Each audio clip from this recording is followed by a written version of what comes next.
Our father always told us about.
digital publics, digital media, the capacity of digital spaces to build across, right?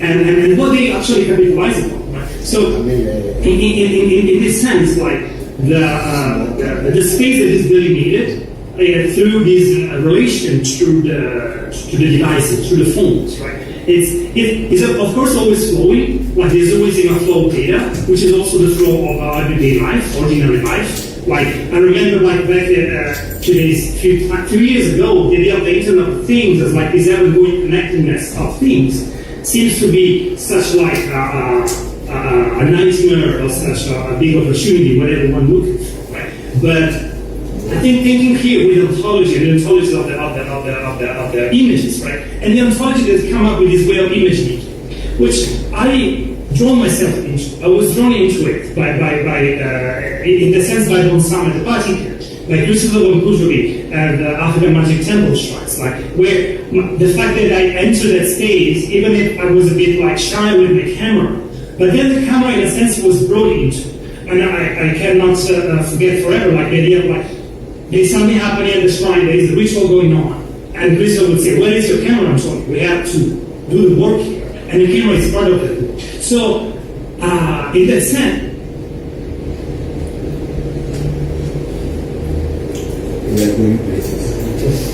of the moment where, in the town by a sense, like this new connection, new analogies can be drawn. And if you think of cameras as like this creator of doubles, in a sense, it feels to be a bit like, to bark again, like, this double machine, this idea of creating doubles through the sensor, through the chemical process and all the electronic processes. In this idea of doubling, there's also the idea that new analogies continuously drawn, right?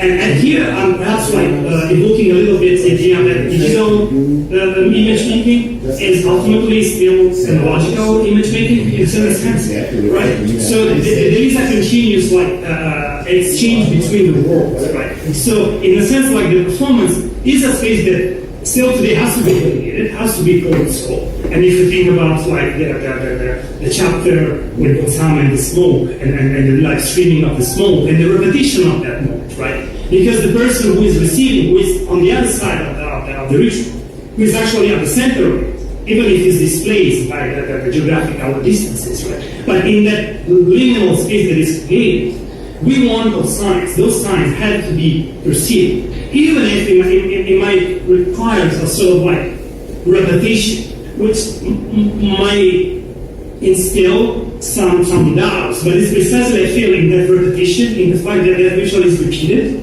so to say, and is like highly signifying forms, which are the smoke, the fire, the pot.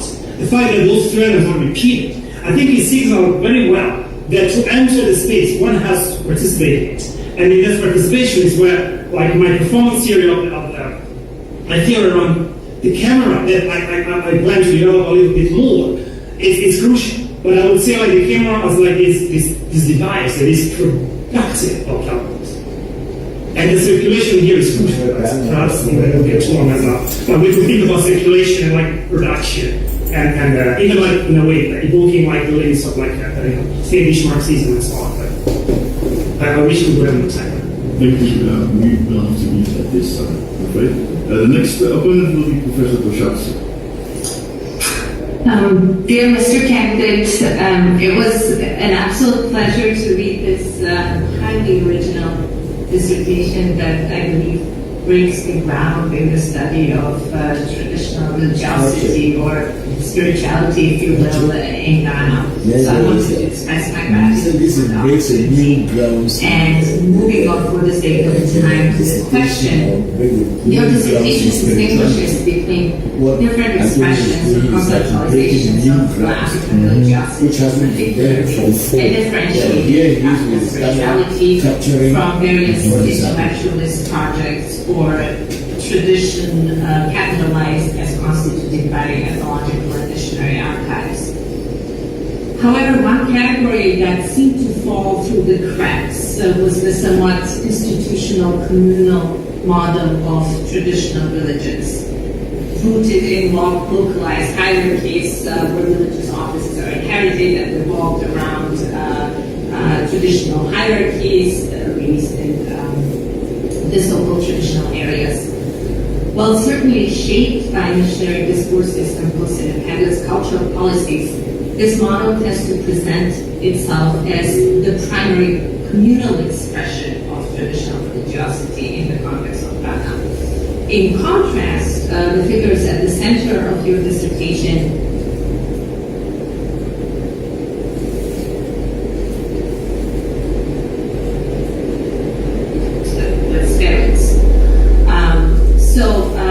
given all of that, could you perhaps talk about how these individual cases help us draw broader conclusions about African religiosity, particularly these communal expressions of what we call traditionalists in everyday discourse, as opposed to spiritualists, the word that you were using.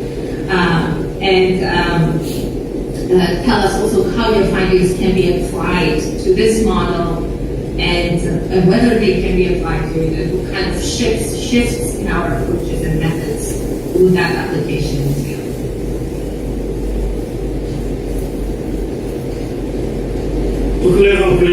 Thank you very much for this question that I think definitely touches upon one tension that is present in the ethnography.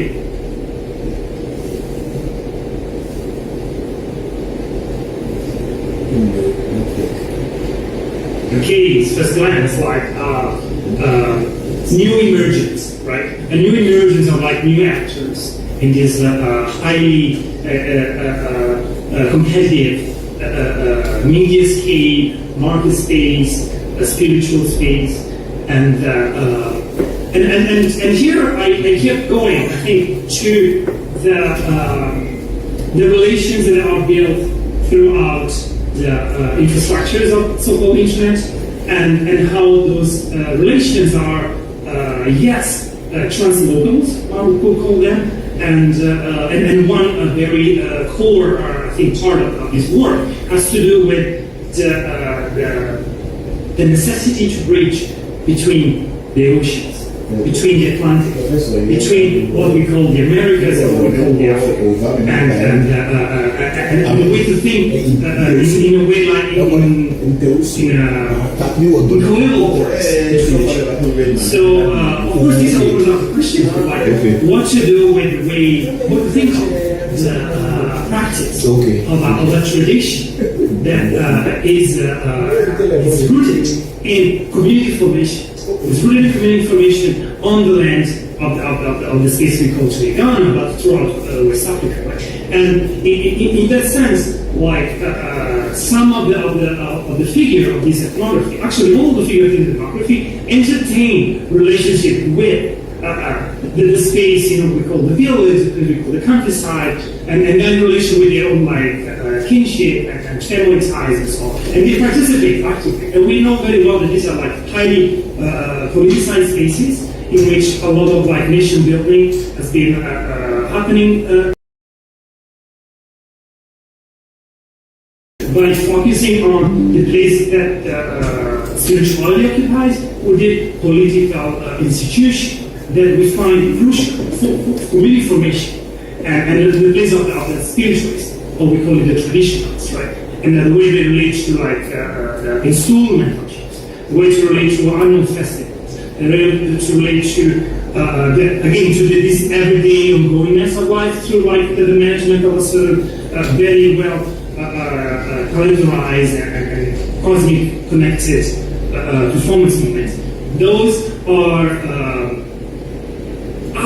still part of the picture, I think, that I try to draw on, even though I try to focus on the fact that new, in a sense, like another way to be in conversation with that space. And if you think of like Christopher and Aziza, they all are in conversation with the space.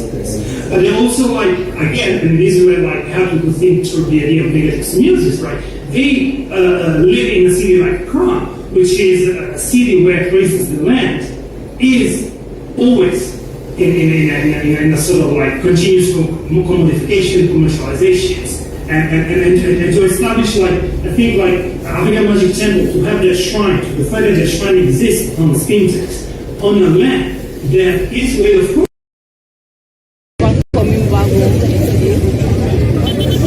Have a car Corona 2414. So they say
to further explain what I addressed throughout all the three parts of this dissertation, and I see one enduring question that keeps somehow insisting throughout my thinking and my ethnographic work and ethnographic thinking, which is the question of history, and the question of history that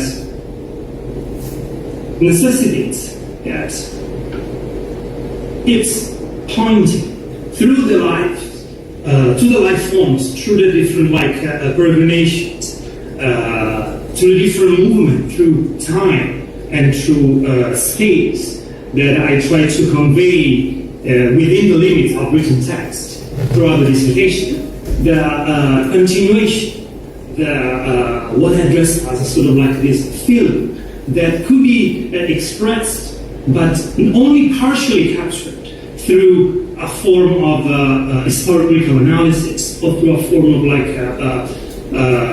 disenchanted way to understand that thing that we call the event. The events that could be life itself, that could be life itself unfolding. There could be the different forces that animate the three figures' lives, but also that animates each and everyone's lives.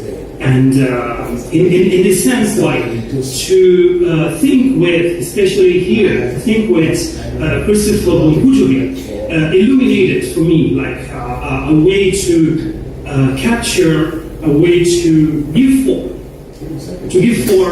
to a continuation, to give form to something that keeps unfolding. And what comes to mind here to me right now, in a way to also translate perhaps, explained by Chakrabarty, for instance, in Provincializing Europe, right? Where the demand, the thing that we might face is that of realizing how, what are the limits of a disenchanted way of understanding history, of a disenchanted historicism. And so in this sense, the idea of spirits that they come with names, spirits that come with these translations, right? If I understand well where your question is touching upon, right? There is the question of translation, and this question of translations that emerges, especially from through Christopher's work, is a question that crosses culture. So we live in what is the aftermath, and in this aftermath, we often think about translations as that. That, for instance, in Bonsam, right, the Bible was translated. The Bible was translated into different languages. If we stick to Ghana in this dissertation, was translated into Ewe, was translated into Tree, and people use their translations, right? So translation has to do with colonization, has to do to give shape to give form, right, to a way of being that is imbued by the process, by the project of colonization, the project of the empire. Nonetheless, what this history, I think, illuminates is that translation traverses culture. So we cannot dismiss translation. And the fact that the spirit keeps enduring, a language about the spirits, a language that points to the spirits, signs that point to the spirits, through different forms, keeps emerging. Whether it's through dreams, whether it's through a systematized way, like in the context of like readings, divinations, in the context of like the bumping into. So in a way, in the context of image making and giving form. Well, in this sense, translation is for the characters they deal with as a huge potential. So to dismiss translation as a mere like colonial weapon would be to miss a big opportunity there. And the big opportunity I felt at the very end of this little journey is that it's also captured by someone like Roland Barthes. And Roland Barthes is thinking and writing in a specific moment within the French movements and the European overall, and then again on the Western world. So when Roland Barthes writes about the idea of a negative semiosis, what he's telling us is that it's not just about destroying, let's say, the science. It's not about deconstructing the science, but it's about playing with the science. It's about re-performing around the science, re-stage it, right? And I think this is really well embodied by someone like Nana Bonsan, who carries on himself, literally carries on himself to the material he dresses his own, to the way he calls himself, to the way people call himself. And we are all alert of the translation of Bonsan in the dictionary of the Twi language. So he carries on that. So in a sense, yes, he occupies that savage slot, right? But it's within the occupation of the savage slot that the opportunity to rechange the relation, rechange the connection between. And that's where like the capacity to inject himself into discourses. If you think the way like Cristiano Ronaldo and the way to cast something on Cristiano Ronaldo, which is the most famous, who was at the time and still is, right? Most followed person on social media, right? So the capacity to enter that space, it teaches us something, I think, and that something is that there is something to be still up to the game, still up to be played, still up to be decided. So in a sense, like, it's an open question, it's unfinished, but not in the sense of like, oh yeah, it's an unfinished that could give us a sort of like solace. But it's not about solace, it's about a continuous habitation and tension that we occupy. And not by chance, Bonsan and the fire stand together. And I think the fire is quintessentially an energy that is difficult to capture, but one has to deal with. Fire is a power, and that power cannot just be extinguished. It's a power to work with. And I think that's what, through all the three figure of the dissertation people do. And culture can only be the way to contain that, but it cannot capture. It could be a way to translate, but we have to be alert of the fact that that translation is always precarious. And I hope I will not succeed at the time. Okay. Thank you very much. I have to intervene here. The next opponent will be Professor Shipley. Thank you very much. Thank you, Mr. Candidate. We've enjoyed your thesis and seeing your work come to fruition after all these years is great. My question follows from really the last question in your response quite well. Basically, I want you to elaborate a little bit more about your theory of performance. And let me frame that just quickly. Obviously, performance is throughout what you're talking about. One of the things in the writing, and knowing you with the camera, is you don't take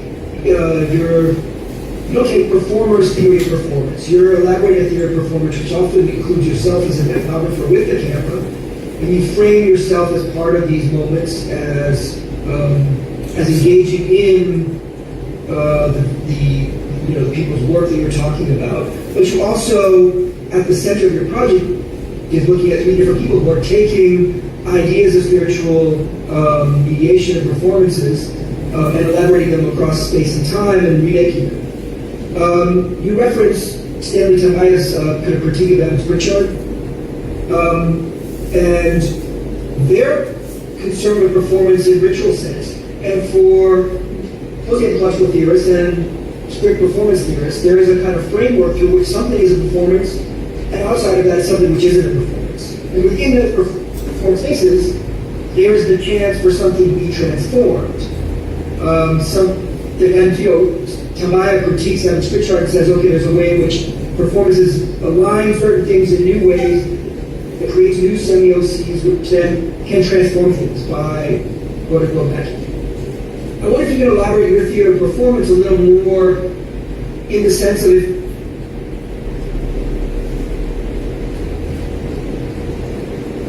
in which performances align certain things in new ways that creates new semioses, which then can transform things by quote-unquote magic. I wonder if you can elaborate your theory of performance a little more in the sense of, it's the kind of critique that then comes towards Victor Turner, kinds of complicated spaces, time frames that are multi-mediated, that are over, big geographies that are sort of digital in their conception.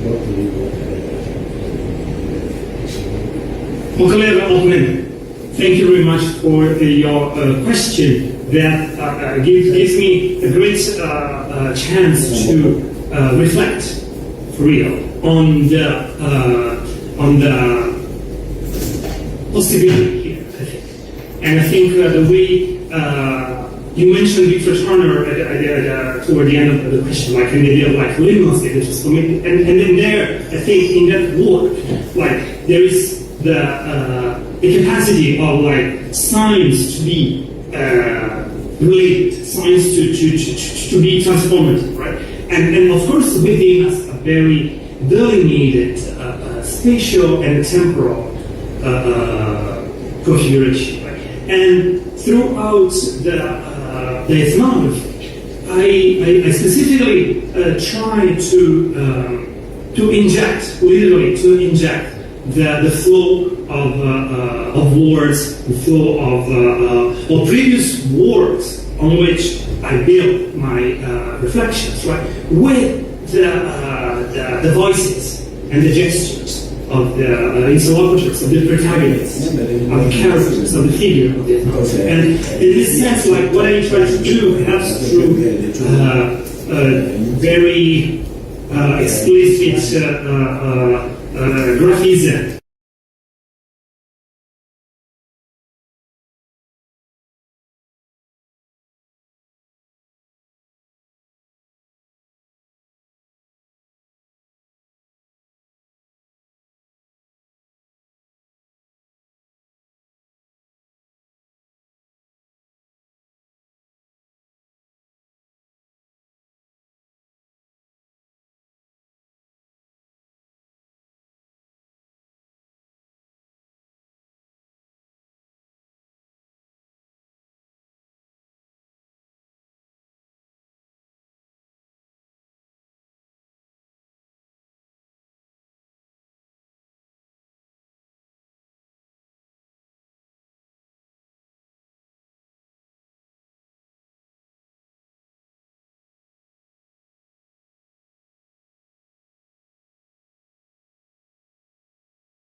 We got to read the idea of like we want to live within the spaces where it's sparse of something that contrasts the general like occupation of capital all around states. So I would say like it is not to be the two are not to be considered like separate.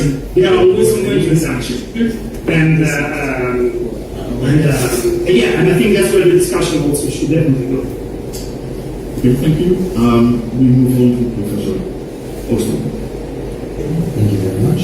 Dear candidate, congratulations with your outstanding thesis. I have a lot more to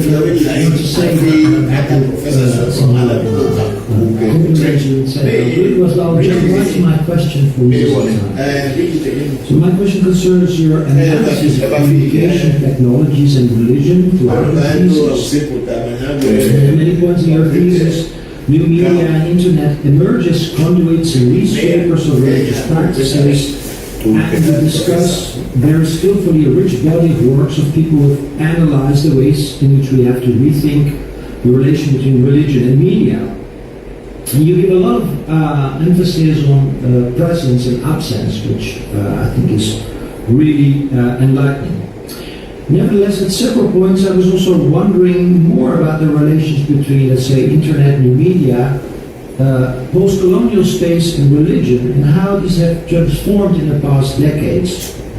So, what role such informations possibly have played in new imaginations and experiences of, for lack of a better word, the post-colonial time and space in which your interlocutors live, move. To make it concrete, in this seminal work on language of new media, Vodu proposes that one of the elementary aspects of new media is the notion of navigable space. New media are principally spaces of navigation, at least that's what he argues. So I want to go beyond this idea of being included or not included in a network, so that's not my question. But my question is, could you give us a little bit more about how actually your notions of circulation intersect very much with these kinds of languages and new media, and thus also with spirits or spiritualism? It's something that I think you have not entirely fleshed out in your thesis, but there are a lot of signs that you have more to say about it. So, please.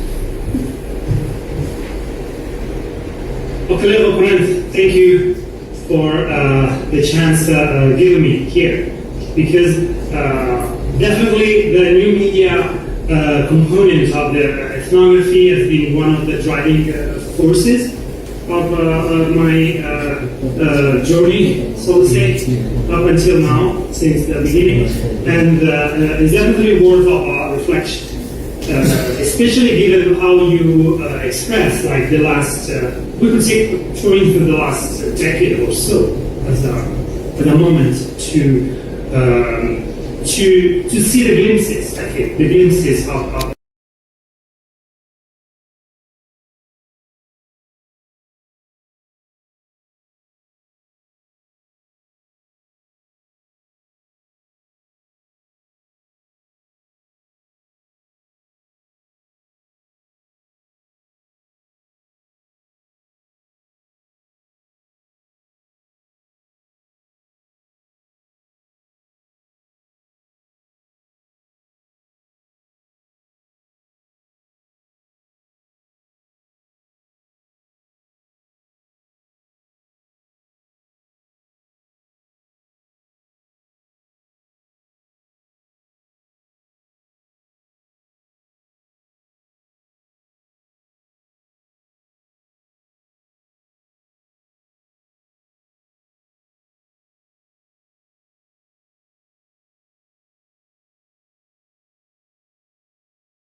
This committee will now withdraw for further deliberation, and so this session is adjourned.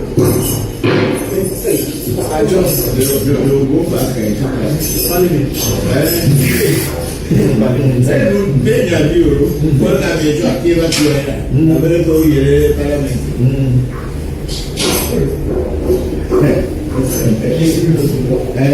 we are discussing us.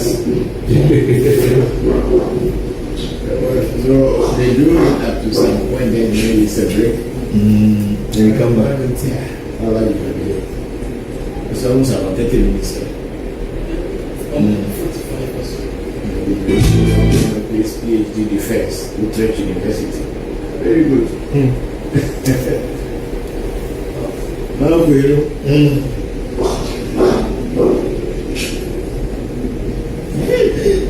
Europe is not Ghana.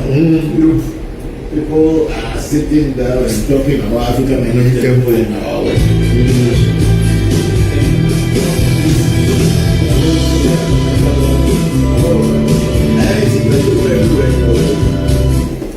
When they want to refer to modern traditional spirituality, they are the ones. That's why I say we are broken a new ground. People are going to have the village, when everything is like the village camera. Yes, not true. No one is hearing this way, the beginning of the city. When I want to recently ask the answer, it's a camera ready here. Let's see the thing is ready.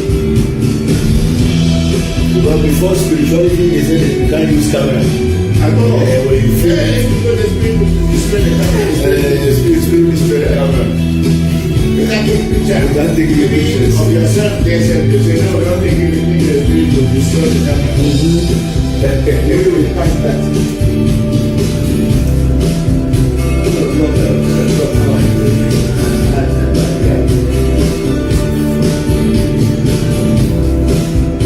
Use an older extension so that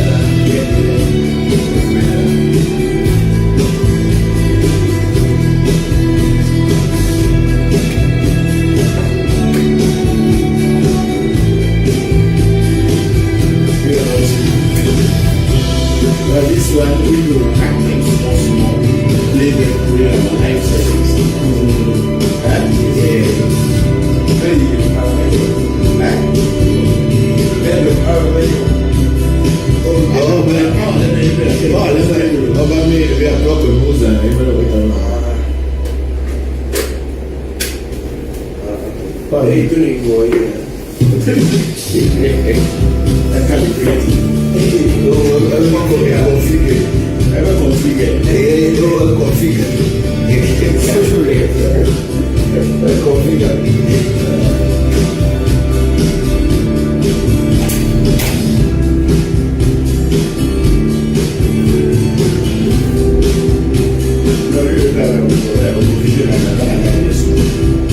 these are very, very great moments here. We also one day will sit down defending things you know, and to be history.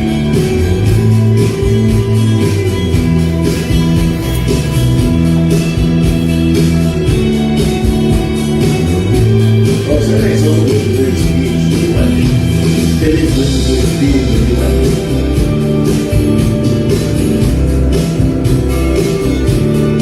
If you don't go to school, how will you get it?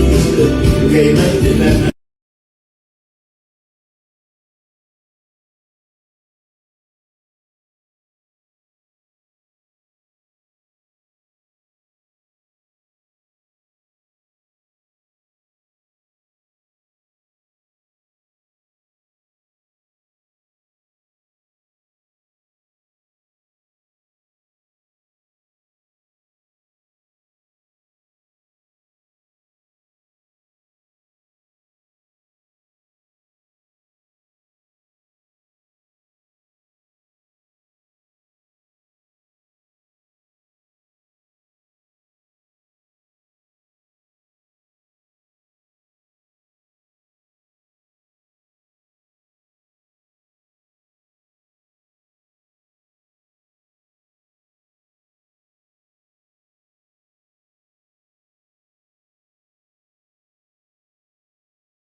was said that you cannot be here in person as you are waiting for your green card.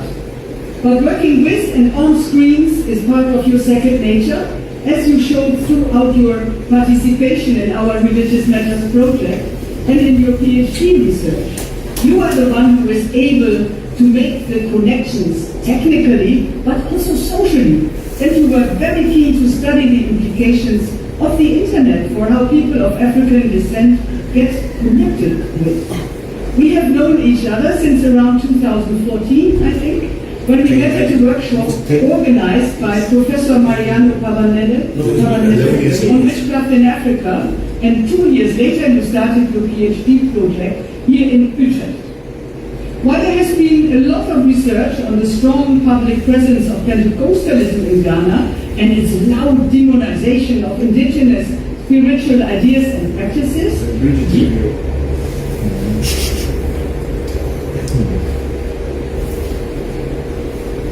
She also wrote a book about Pentecostalism in Ghana.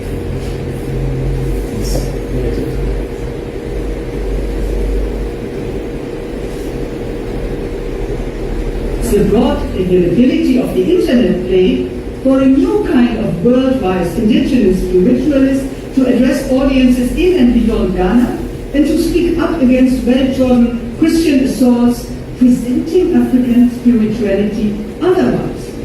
From early on, you worked with Nana Kwaku Bonsam, whom you had met already in Rome and Italy, and then Christopher Voncujovi and Aziza. As your supervisor, I'm very grateful that they opened up to you and were prepared to host you as an ever curious but also supportive researcher, technically and otherwise. So many, many thanks to the three I'm very grateful that they opened up to you and were prepared to host you as an ever curious but also supportive researcher. It's a great day for all years, of course. Many, many thanks to the three priests. I don't know whether they are present witnessing this by missionary speech 125 years ago. Your thesis is a major contribution to the study of what is often called African traditional religion, ATR, in Ghana. Working with the three priests over a long time span and following them and their family to places, to the US, Italy and Japan, you were able to gain unique insight in their work. You found that their modes of operation thwart facile ideas about African spirituality as bounded to local settings. You demonstrate convincingly that ATR is a misnomer, in that it fails to capture the deep entanglements and incredible fusions of people and ideas from multiple locations, putting spirits in circulation, is the title, of course, of your thesis. Your careful account of the biographies and practices of the three priests is exceptionally rich and shows the vitality of contemporary human concerns and thriving through a prolific use of digital media. You show a true mastery of the wide literature on religion in Africa, Ghana, on media and mediation theories, on semiotics, on post-colonial debates and racism, and yet your thesis is written in a lucid and captivating manner. As said, it has taken you some time to finish the thesis, but I believe that all your metaphorical and spatial wanderings into new terrains were productive and made your thesis so strong and unique. So we say, Aiko. And much happened in between. The COVID pandemic made it difficult to see your thesis, and we only saw each other occasionally in person. When you came to Amsterdam, we went on long walks discussing your thesis. Your dear father, Michikos, had passed away, which was a great shock for you and your family. And on the positive side, you and Emily became the parents of little Nico June in 2022. And you fully settled in the US, where you are now teaching at the University of Pennsylvania. Over the last months, we all worked on the completion of your thesis at top speed. You by writing and revising on the basis of Katja and my quickly delivered comments, and the committee by doing a wonderful job in evaluating your thesis really quickly. And also Suzanne, our preparer, who did her best to make this event happen just before Easter, so very, very much in time. Many thanks to Katja in particular, Katja, for your engagement, especially in the last phase, and for your unusual business. And many thanks to the committee members, and also for honoring this occasion with your questions. Angela Antonio, it has been fantastic to work and journey with you. I'm happy that we are still working together as part of the ReVodution project, and I much look forward to our future collaborations in this summer. Please try to get your thesis published at the same speed and drive as you showed in finishing. Many thanks to all who are here online to witness this memorable event. And from now, many congrats for becoming a dottore today. Congratulazione anche a tua madre e a tuo fratello, your friends, and of course also to Emily. Emily is the wife. Very learned sir, on behalf of the board of the conferral of doctoral degrees, I congratulate you on the honors which have just been bestowed on you. And I hereby conclude the official part of this session. Normally speaking, we would now have a reception. The circumstances are different now, but if any one of the committee members wants to say something to congratulate, or we just applaud.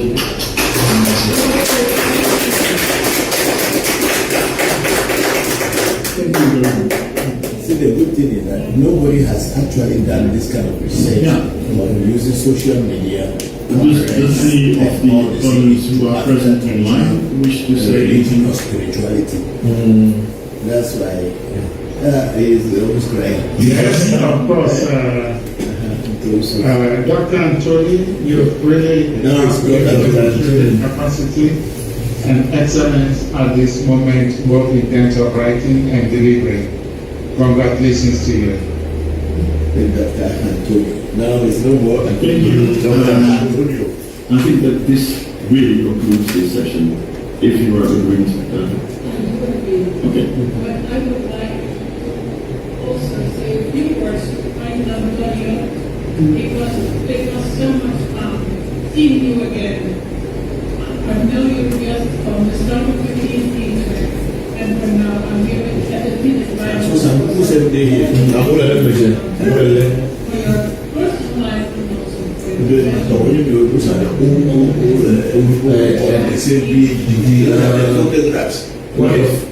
Thank you very much.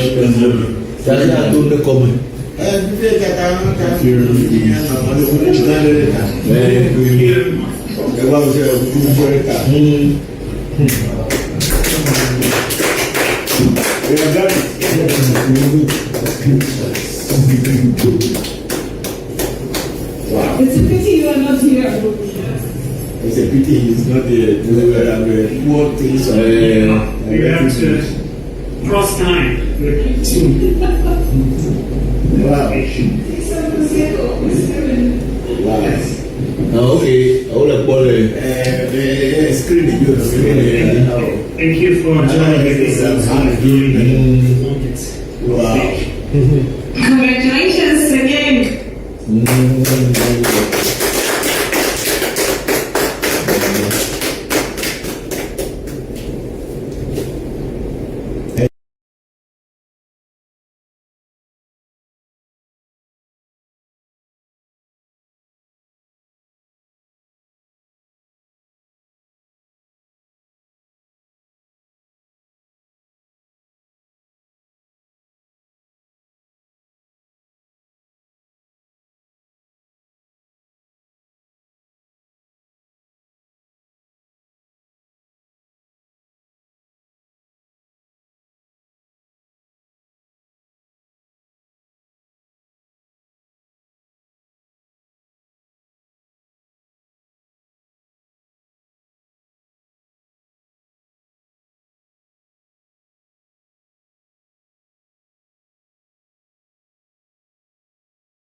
Okay, Go this was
unlike religions that only dwell on fate to solve their problems, Voodoo is very practical.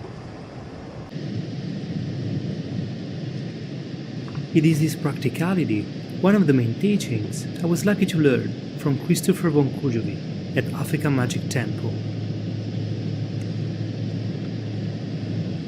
As on the 23rd of March 2018, we traveling to Tobetuji's shrine in Petoi, Bokor region of Ghana, I'm gonna have a further demonstration of this principle. You are watching me. Yeah, it's a nice shot.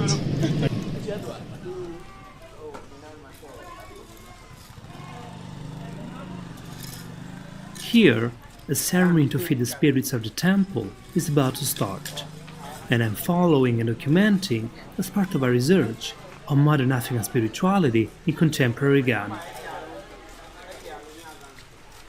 Soon as the preparation proceeds, and the people start arranging the scene for the rituals to follow, the rain starts falling. As I was reminded many times, in Voodoo, you don't just believe. It is something that you test, and when it proves to work, then you will know.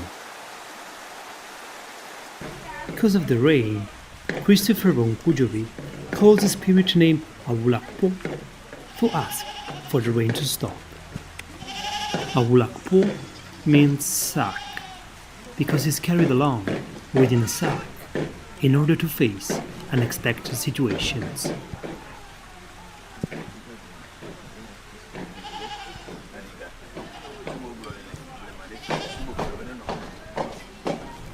Using a combination of different herbs and spoken words, the spirit is called to intervene.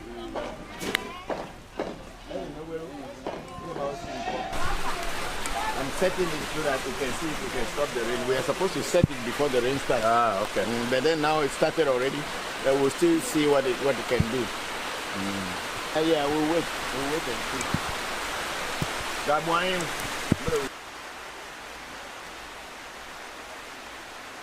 Voodoo knowledge is based on formulas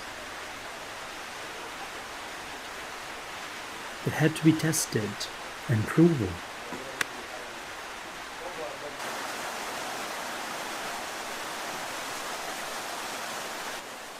It is not just a fate to believe too.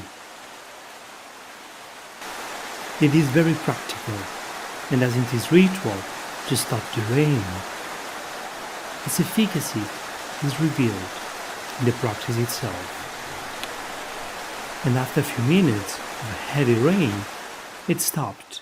The rain stopped. Yes. The sea. At long last. The rain stopped. The rain stopped, and the ceremony can finally start.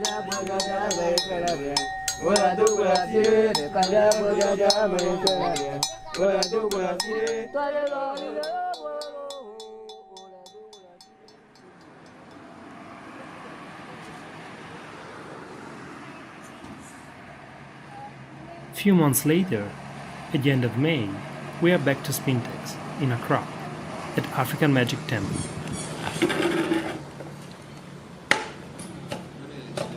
Molding the mix of herbs in preparation of the ceremony for the essay, the calling of a good destiny in one's personal life, it started raining. It should be clear that asking for the rain to stop is a request to the spirits that could be accepted or not. Wait, I'm just ask them to help me. If they want to help me, they'll help me. If they don't want to help me, it's their matter. But I ask them.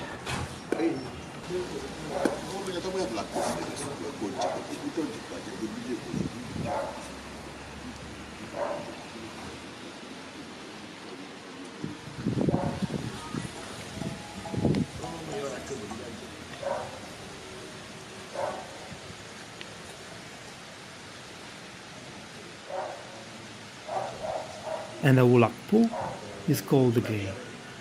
As the incantation is delivered and the herbs empowered, time will tell whether the request will be accepted.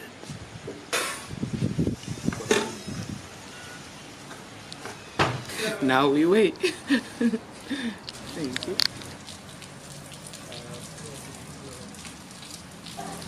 We are asking permission. We are asking permission to the heavens, to nature, to help us to finish this one before. I wanted to do it outside. Yeah. So I don't know where the rain just came from. And as the sky clears up, it looks like the rain is about to stop. So nature is so beautiful. It needs to be admired every time. Yeah, nature is beautiful. But I still see water on your shirt. Oh, this is just look at that. The small one that I left there.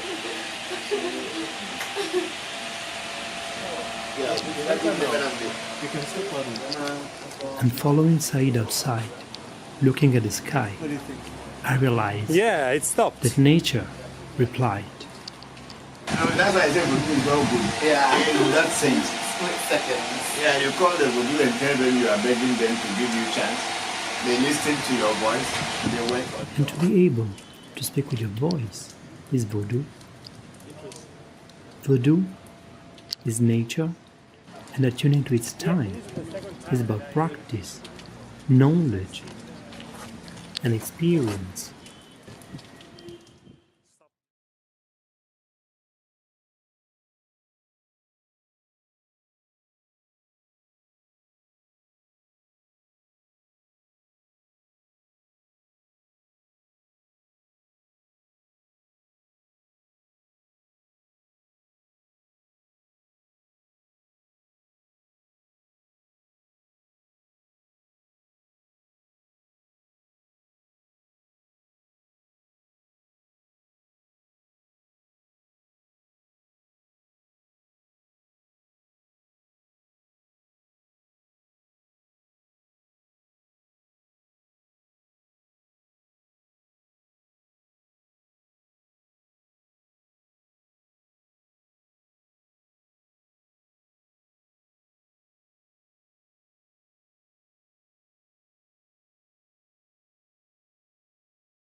Then we stop. Then we wait a bit. Then we start. Then we'll see who will come on. Yeah. Okay, you're live. So you're live. Yeah. You would speak first. Antonio, introduce yourself. Then we go to Hilario. We go to Alessandra. and then finally it comes to me. Here we are at the African Magic Temple Shrine. Nice. This is my first direct on Facebook. Nice to do it from Accra. Okay, so it's here.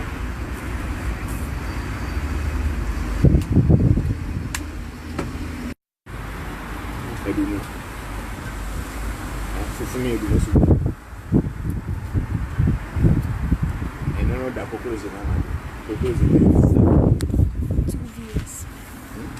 Mama Velepo. Mama Velepo. 2 people have already joined. The Italian concentration. Okay, yeah, we can start. So, hello everybody. We are live here from African Magic Temple, and we are about to start our Sunday session live on Facebook. So first I will introduce myself. My name is Antonio, and I'm a student. I'm both a student here at African Magic Temple and a student at University of Utrecht, where I'm doing research on Voodoo and media, technology, digital technology, social media. So what I've been doing is looking at the way traditionalists from Africa, from Ghana, are adopting digital technologies to do their traditional knowledge, to practice their traditional knowledge. So that's how I came in contact with Christopher Voncujovi and from African Magic Temple and with ReVodution. So we will have you can post your questions. Yes, you can join, you can share on your Facebook profile, so that other people will come and we can have a conversation when you can ask question, you can post your question. We will be here, I will be moderating the session. So you write your question and then we will discuss here with Christopher, who is sitting here. Yeah, yes, you can.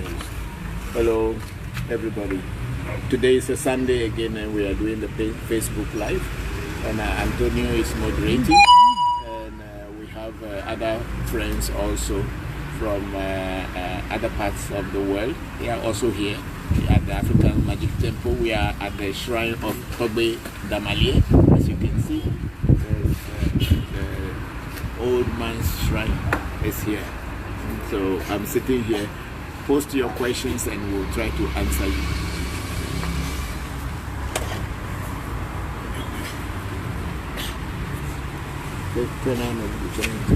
Okay, good afternoon everybody. I hope you're having a good Sunday. My name is Hilario. I'm here in Accra to do a research regarding technological startups, and I'm also interning at African Magic Temple to learn more about African spirituality and how African spirituality can help the diaspora to heal both psychological and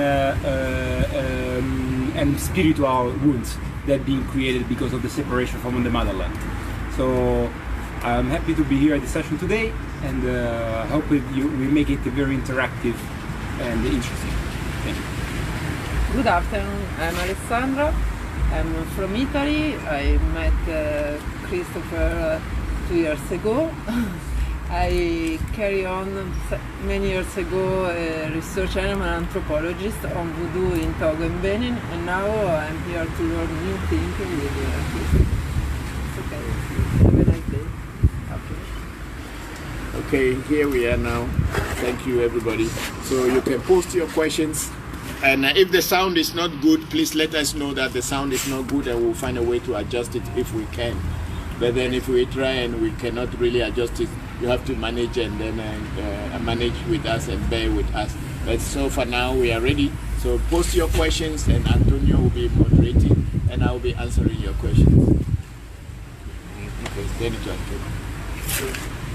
Yes, okay, so as Christopher said, you can post your question, like Kwaku was asking that... Kwaku from where? They have to Kwaku, mention? yes. They have to mention where they are asking Kwaku, questions. where are you posting your question? Where are you writing from? Okay, Kwaku speaks Italian. So he's asking, that's interesting. Yeah. So Kwaku was asking, he wants to his ancestors to protect him. Yes, ancestors protect everybody, but then if you want to get direct contact with ancestors, it's not just to say that my ancestors protect me. You also have to put something into it to link yourself with them in order to protect you. And what we do most often when you want to get a direct contact with ancestors is by pouring libation, calling the names of your ancestors and telling them who you are, who your father is, who your grandfather is, and the lineage from which you are coming. And then if you remember the name of any of your ancestors, can be immediate ancestor or could be a long time ancestor, it doesn't matter. Whoever lived in this life and that you are related to on a bloodline and died and went into the other side of the life, that person becomes automatically your ancestor. So you link yourself to that person to continue to introduce you into the other lines that you may know or you may not know. So that first is to get a drink, any kind of drink. Even if you don't have money to buy an alcohol, you can use water. Just a simple water. You call your immediate ancestors, those that you can remember, and then tell them to protect you and to also to link you with the other ancestors, those you may know and you may not know. So you start with that. And then with time, slowly, you will begin to see some changes. If your ancestors are real, you will begin to see the changes. And then another way is to do a reading, to find out about your ancestors, what you should do for them to protect you. And in that reading, you will speak on the money, and then the money will be given to the oracle. You may mention the name of any of the ancestors that you are close to, and that ancestor the oracle will go and contact that ancestor, and then the ancestor will give the feedback through the oracle what you should do so that they can get closer to you and protect you. If I answer your question, or if you have any more, you can go ahead. Yes, and on protection, we are also Heather asking from Florida, how can you protect yourself from an enemy? And there are so many ways of how you protect yourself from an enemy. In which way? You have a gun, you can protect yourself. So which way? What you want to know? How can you protect yourself spiritually from your enemy? If you want to protect yourself spiritually from your enemy, then you must do spiritual work. You must do spiritual practice. You must get the initiation, or you must get some spirit that you will be introduced to, who will be your invisible protector or an invisible bodyguard that will always be around you. Nobody will see him, even you sometimes you may not even notice that he's there, but he will be giving you the protection. But then you can't do it by yourself. You have to approach a spiritualist, someone who knows what he's doing, and that person will guide you and teach you what to do, how to protect yourself. Yes. So yeah, Christopher mentioned the initiation, and initiation is a much debated topic, and especially on social media related to Voodoo. There are people that say that initiation is not important for Voodoo, and there are other people that think it's very important in a way, and also they think that initiation is all that matters. So after initiation, they think that they can do many things with it. So this will be one of the main topics we would like to discuss today. So we would like also to hear from you on that side. What are your ideas? What have you been hearing about that? And also to discuss with us. So for now, maybe Christopher can explain us what initiation is at African Magic Temple. Okay, to everybody there, good afternoon to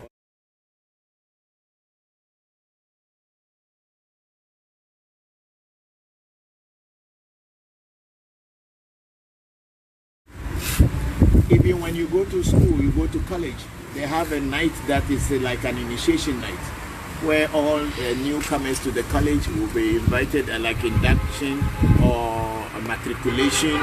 It's an initiation. So with that initiation, how do you expect a spirit or a voodoo or an orisha to have a relationship with you? It does not know you. You too, you don't know it. It is through initiation. The rituals that will be done in its initiation is what will introduce you into that spirit or into that spirit world, whereby you are now recognized as a person who they have a relationship with them, and then they can now also look at you like their child, like their brother, like their friend, like their teacher, or someone they can communicate with. But without initiation, you cannot practice voodoo. If you read it in a book and you want to initiate yourself, you will be killing yourself, because you don't know the history of the spirit you are dealing with.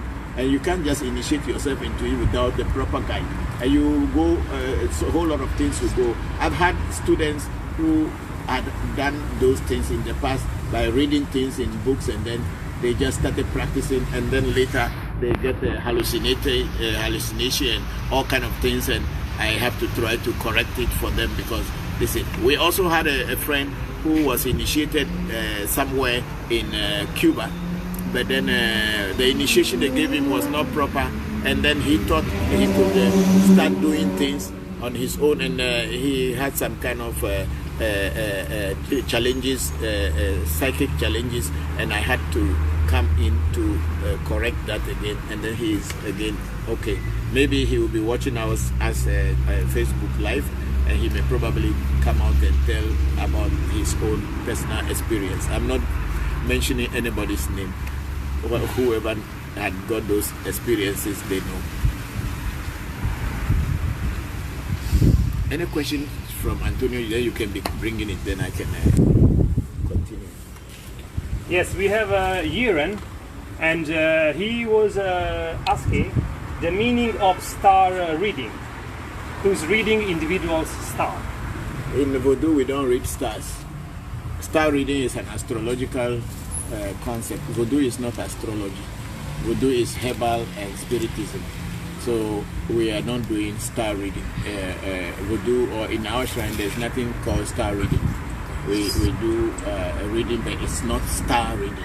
We read into your destiny and then tell you what it is, and what is going on well, and what is not going on well, and how to correct it. But there is nothing like a star, your star, or no, we don't do a star reading in Voodoo. Voodoo is not astrology. So, yes.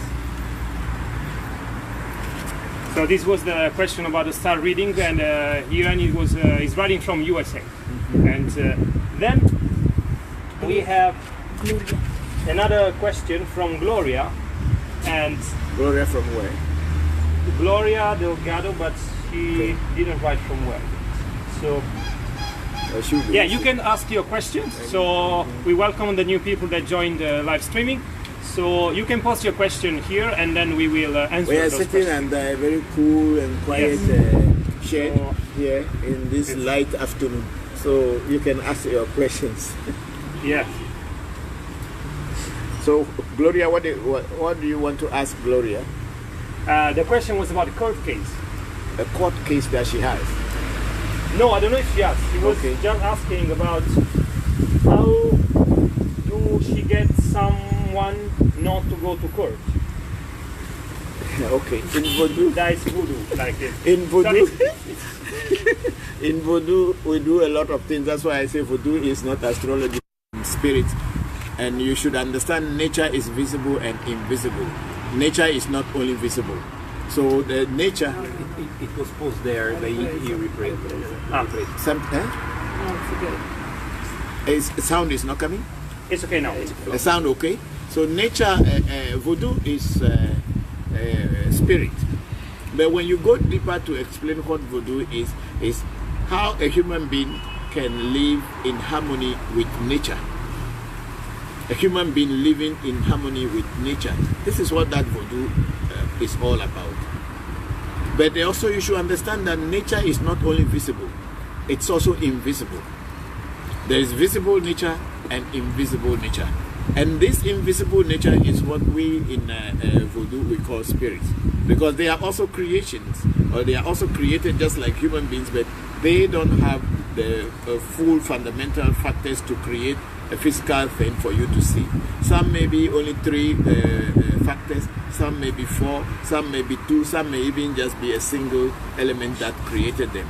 We being human, we are created with all the 5, that's why we have the physical body. So in Voodoo, we deal with these invisible entities. You can call them spirits, you can call them gods, you can call them whatever you want. But in Ewe culture, we call them Voodoo, which means spirit. So visible nature and invisible nature, how to deal with it.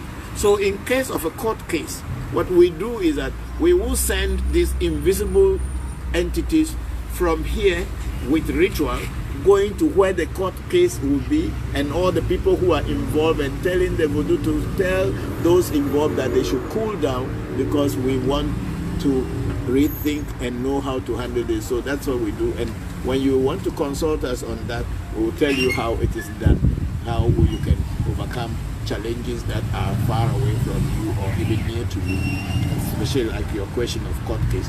Yes, Voodoo can prevent you from losing a court case. Yeah, bring it they are also here. Yes. Then we have a question from Selassie, from Bawaleshe. And he was asking, when one is pouring libation and calling his or her ancestors, yes, can the person call also people close to her or to him that have passed away? Like, close in which sense? Not part of the family. Yes, of course, if you are associated with them, but they are not directly your ancestors. If you are associated with them, they are not directly your ancestors, but they are people who were your colleagues in when you were alive, so they are related to you, and like close friends, teachers, and other people who you were close to. So you can invite them, because so long your purpose or the reason of your pouring libation is to interact with the world that is not physical, which we are calling the ancestral world or the psychic world or whatever you call it, the spirit world. So since a human being is spirit and physical body, when the body dies, the soul remains the same, or the destiny or the spirit in the person does not die. So it is just like having a contact with the person, even though you don't see the person physically, and you don't feel that absence. So you will pray and call that person to intercede on your behalf. If you have gone to Catholic Church before, you will realize that they have what they call saints. Saints were human beings who had once lived on earth, and through their good deeds and work and all the things that they have done for other human beings, when they died, they have been respected or given a special place in the Catholic Church, whereby they call upon them to intercede on behalf of human beings. Saints in the Catholic Church, or in English, is what we call ancestors in our language. They are your ancestors. The European may call them saints, but we in Africa, we call them ancestors. And I believe very strongly in the Bible also they are called ancestors. That's why when you call upon the God of Jacob, the God of Isaac, God of Solomon, God of that and that, because they are just invoking their ancestors so that they can intercede on their behalf. So you can call people that are close to you so that they can intercede on your behalf.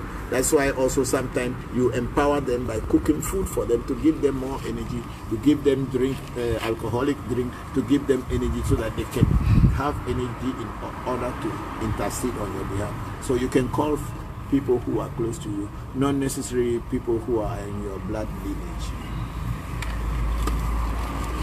Yes, and related to the ancestors, we have a question from Erin. He's from London, and the question is about how do we can better hear our ancestors?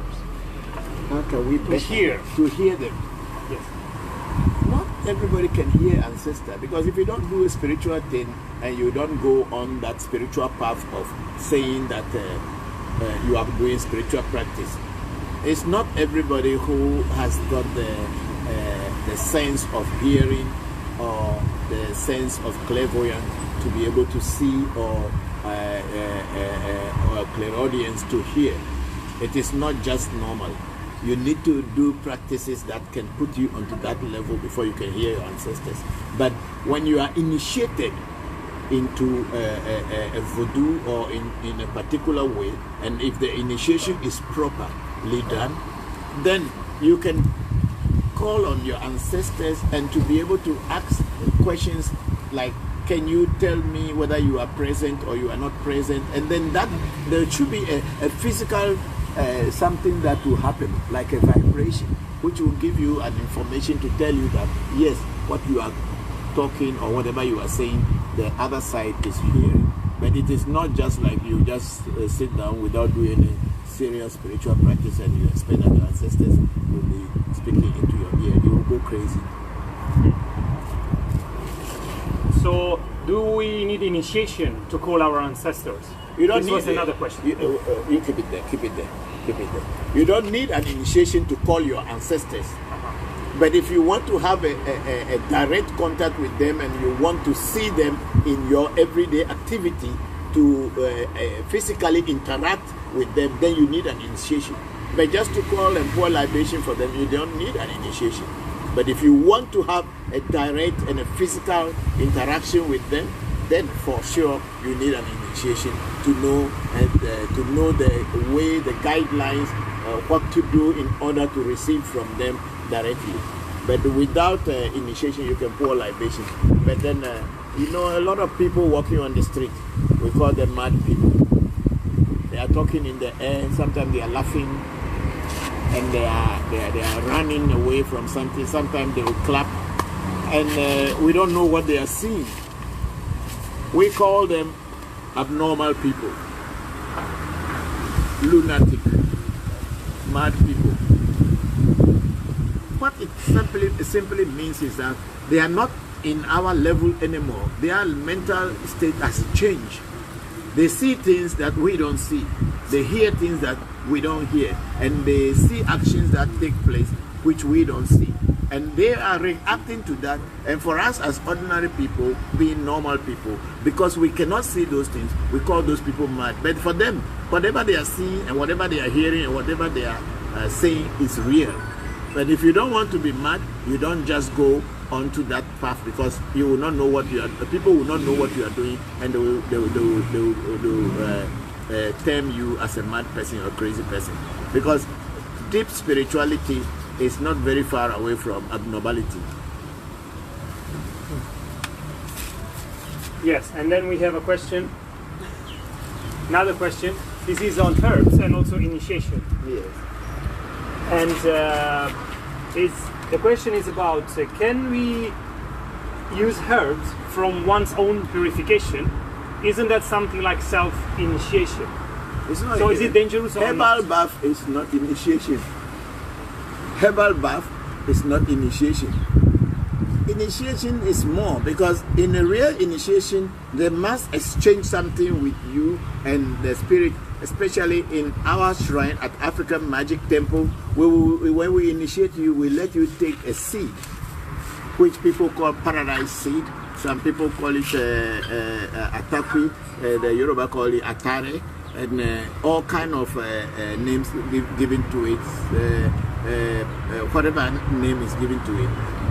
You must, the incantation of the voodoo that you are being initiated to must be pronounced on the seed. And when you swallow the seed into you, it becomes like a SIM card in you, between you and the voodoo. Just like you have a phone. You have all different providers. But the SIM card of whichever goes into your phone device is the one that you will be connected to. So in voodoo, it's similar to that. When the SIM card of a particular voodoo is inside of you, then you are connected to that voodoo, and they will say that you are initiated into that voodoo. You don't just herbal bath and say you can tell yourself you are initiated. It's never true. It's self-deception. But to use herbs just without any guidance. Might that be dangerous? No, herbs, it depends on what herbs you are using. Because herbal knowledge is also a whole thing on its own, which we call in the African Magic Temple herbal magic. Each herb has a spirit behind it. You can call it an animalistic or animist spirit. But there is a belief that each and every blade of grass has a spirit behind it. And when you are going to do a herbal bath, you should know which combinations that you will use for what purpose and what purpose. Some herbs are to repel, to send away negativity or send away good things. Some herbs also are to attraction. So if you don't know the combination of these herbs, and you unfortunately go and use the herb that will kind of drive away good things from you, and if you start going into trouble, how will you know? Or what will you say? You will say that the person who taught you or whoever, whatever you did is wrong, because you must have herbal knowledge in order to prepare herbs, or you must have someone who has a herbal knowledge to tell you which herb can do what. Herbs don't do everything. Each herb is designated to do certain work, and you must have a foreknowledge of it before using it.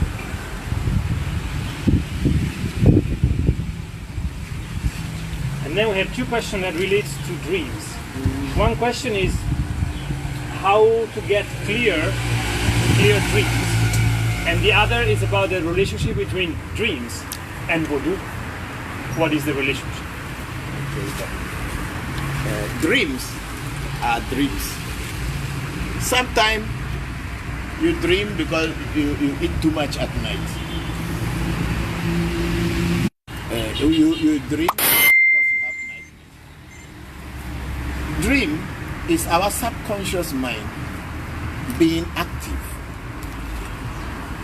So in a dream state, your body is lying down dead, but your spirit is roaming about, moving from one place to another. Sometimes you will visit places that you think that you have been here before. Sometimes you will visit places that are totally new. And sometimes you are just around where your own environment is. Dreams come in different forms. So whichever dream you are having, it depends on if someone can interpret the dream and tell you this dream, this is why, or this is the meaning of this dream, and that is the meaning of that other dream. For us as human beings, spirits and voodoo sometimes come to us in dream to guide us. But do you remember your dreams after you wake up? Or you just have a dream and when you wake up you don't know what they are saying? That's another thing. So if you do remember your dreams very vividly and you come back, then when you wake up, you will now put what you saw in your dream into practice, if it were a lesson in your dream. And if that comes true, then you have got a lesson from the Voodoo and from the ancestors. That's what that it is. But most people will dream and they will not remember their dream. Some people, too, their dreams are very vivid. When they dream, before they know it happens on the physical plane. Then you have to now learn how to train yourself to know how to work out with your dream so that the good things should happen and the negative things should not happen. That's what it is. If I had answered your question, you can say so. If not, you can ask me to elaborate more and give me a specific. Yes.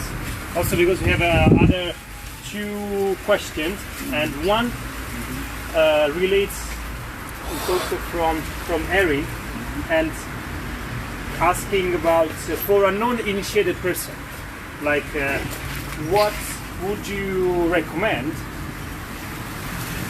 to communicate with their ancestors beside pouring libation and feeding them? Is there something else people can do? How if can they are not initiated? There is nothing there you can do. What can you do? You need to be guided. If they don't guide you, how can you do? The basic guidance is to pour libation with drinks. And if you are not gotten into any physical contact with a physical teacher to guide you, what else can you do? In Voodoo, we do things according to what we are taught. You don't just jump and start to practice when you don't know what you are practicing, because voodoo is like a knife. It is a two-edged sword. It can cut this way and can cut that way. What I mean by saying so, voodoo can do good and voodoo can do bad. If it's just like a knife, you can take a knife and go and kill somebody. That same knife, you can use it to cut bread and put butter and eat, and your stomach will be full. So voodoo is like a knife. You must know what you are handling, and you also must know who is handling it. You don't just jump into doing things. You can if you want, but my advice is, if you want to practice voodoo, let someone who has foreknowledge of voodoo teach you and guide you.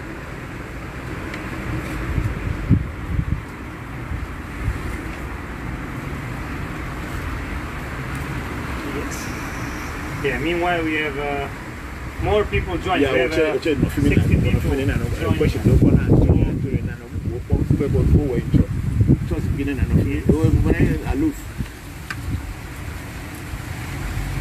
Yeah, again from Selassie.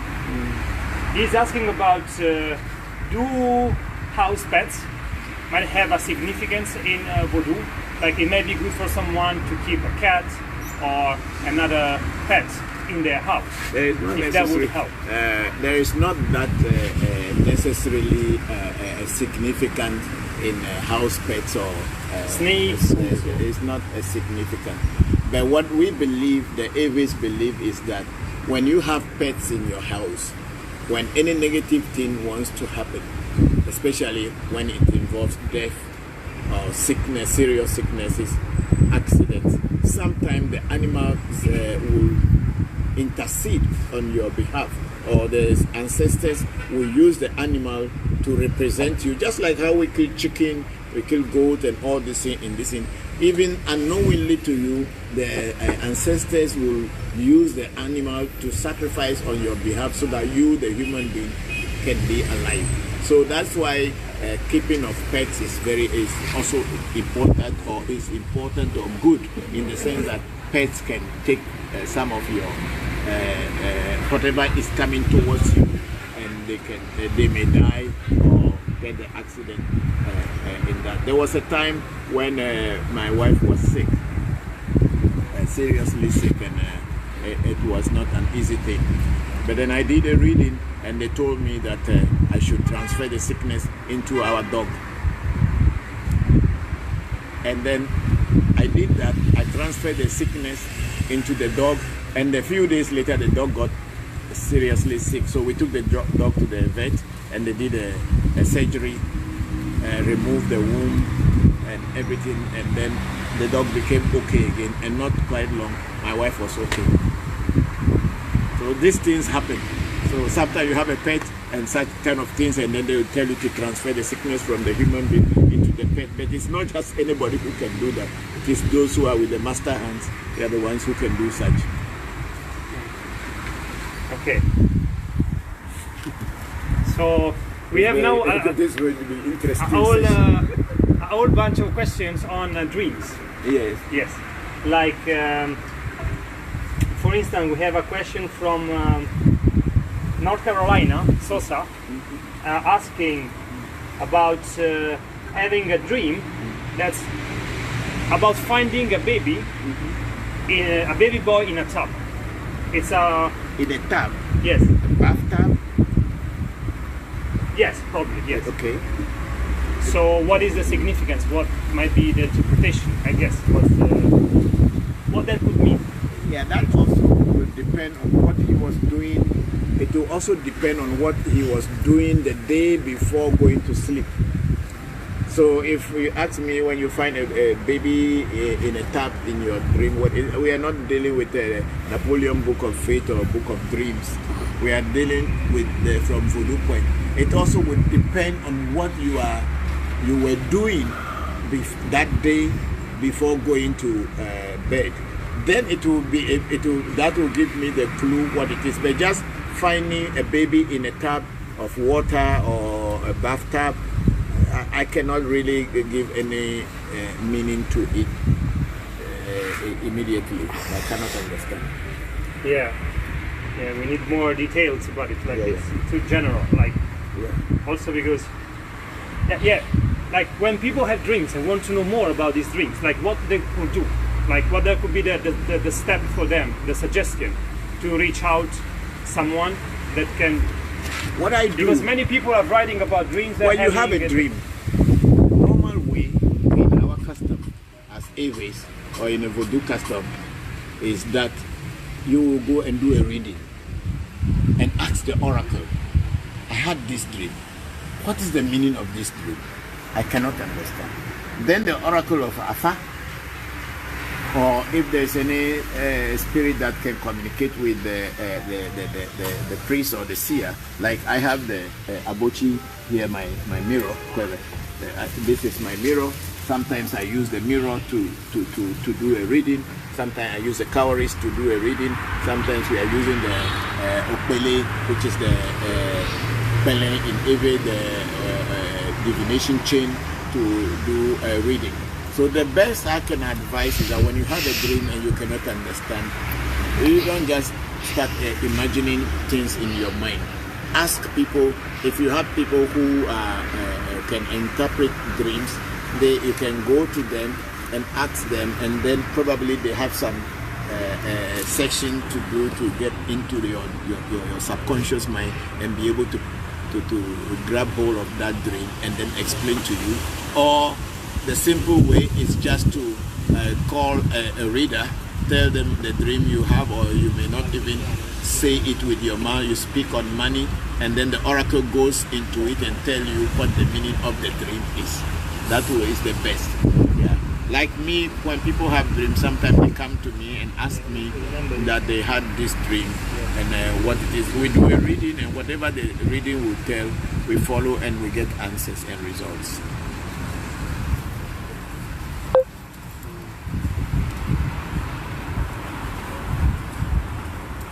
Any more questions? I've done with this dream now. Yes. Someone was asking about the price of the reading. Okay, our reading here at African Magic Temple, then that is African Magic Temple. Every shrine has their own rules and regulations, but at my African Magic Temple, my readings are cost $150 plus 2 bottles of beef Peter dry gin. This is what I charge at African Magic Temple, and we can connect with you the whole world, wherever you may be. You can be on the moon, we can still get to you.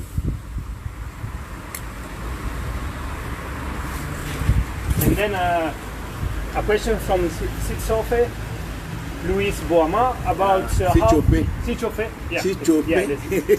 how long does it require to learn and to be a voodoo priest?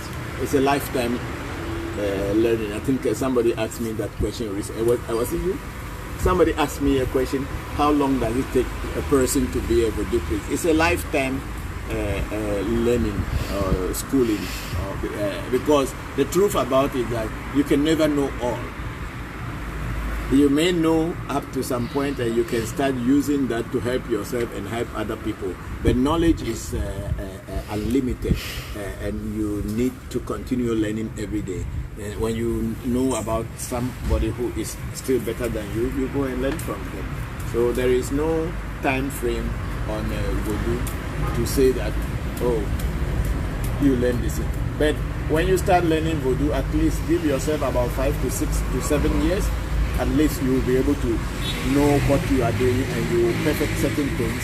But then that is having a full concentration on what you are doing. It's not like a lot of people in the diaspora, they run to Africa, they stay 2-3 days, they get initiation, and then after initiation they go back to the US, and then they open a shrine and they call themselves priests. It's a mistake. A lot of them are just deceiving themselves and the people who consult them.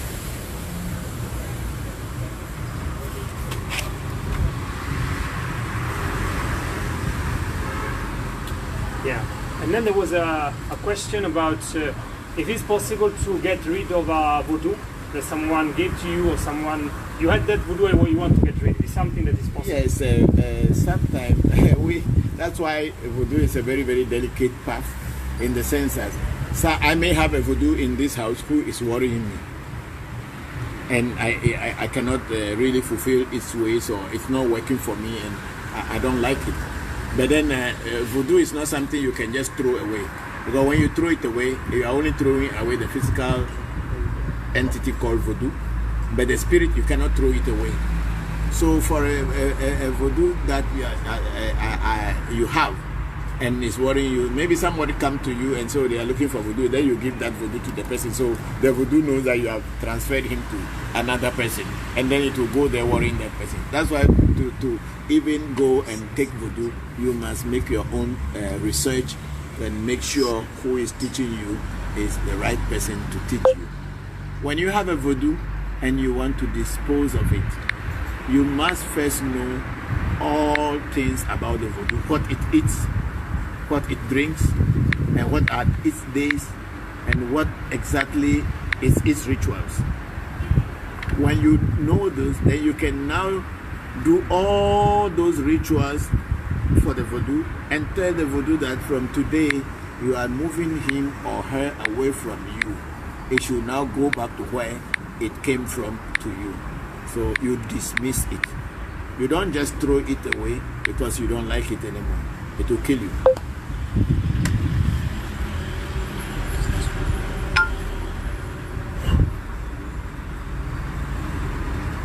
Antonio, where's the camera? I mean, is it on? Or is it seeing me? Question down the road. Yes, Yeah. and then see, they say there are so many different types of questions. Who will answer them? yeah, now people are also debating about asking if voodoo is a religion or is Voodoo is maybe not it's a religion. religious. That's why we don't have any pantheons this in voodoo. Voodoo is not a religion, because the religion. What is religion? Religion is you have one person over there, and without that person you can't see God, or without passing that particular person you cannot see God. Voodoo is not like that. Voodoo is dealing with nature spirits, and the combination of all these nature spirits is what is God. So we in voodoo do not say that you must go through this particular voodoo to see God. No. Or you must go through this leader who probably is alive or is passed on, and without that person you cannot see God. No. God is everywhere. You must acknowledge him in the universe and in nature, and then you are worshiping God. So God, voodoo is not a religion. It's a tradition of Ewe people. It's a way of life of the Ewe people.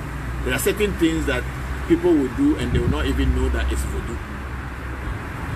Like they tell you, don't whistle at night. It's a part of every culture, whether you are a Christian or you are a Muslim or you are a voodoo. Once you are an Ewe, they will tell you don't whistle at night. What does it mean? Because it is a belief that when you are whistling at night, you will attract dwarfs in the olden days, because dwarfs usually use whistling as their language. So once you are whistling, so it is part of the voodoo culture, even though people may not have voodoo in front of their houses or in their shrines or anything, but then these things are there. They will tell you, don't do this, don't do that. All those things are just a way of life. So voodoo is not a religion. It's a way of life, culture of people, and that's the way people live their life. And also, I may have a voodoo that nobody else will have, because if I have found a voodoo or a spirit come to me in a dream and taught me what to do, and I put it together, and on the physical plane I tried it and it worked, it belongs to me only. It is not with anybody else. So you may not know it. The name, if I call it Bajambali, that is my name, or maybe that's the name they call for me, but you will not find Bajambali anywhere. It's only in my shrine. So how can you say that it's a religion? Who will know about Bajambali? Nobody. So voodoo is not a religion. It's a spirituality and a way of life.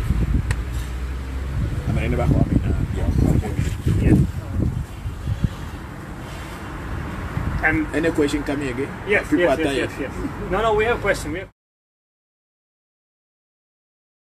When I'm done, we'll sit down and maybe order something and chop.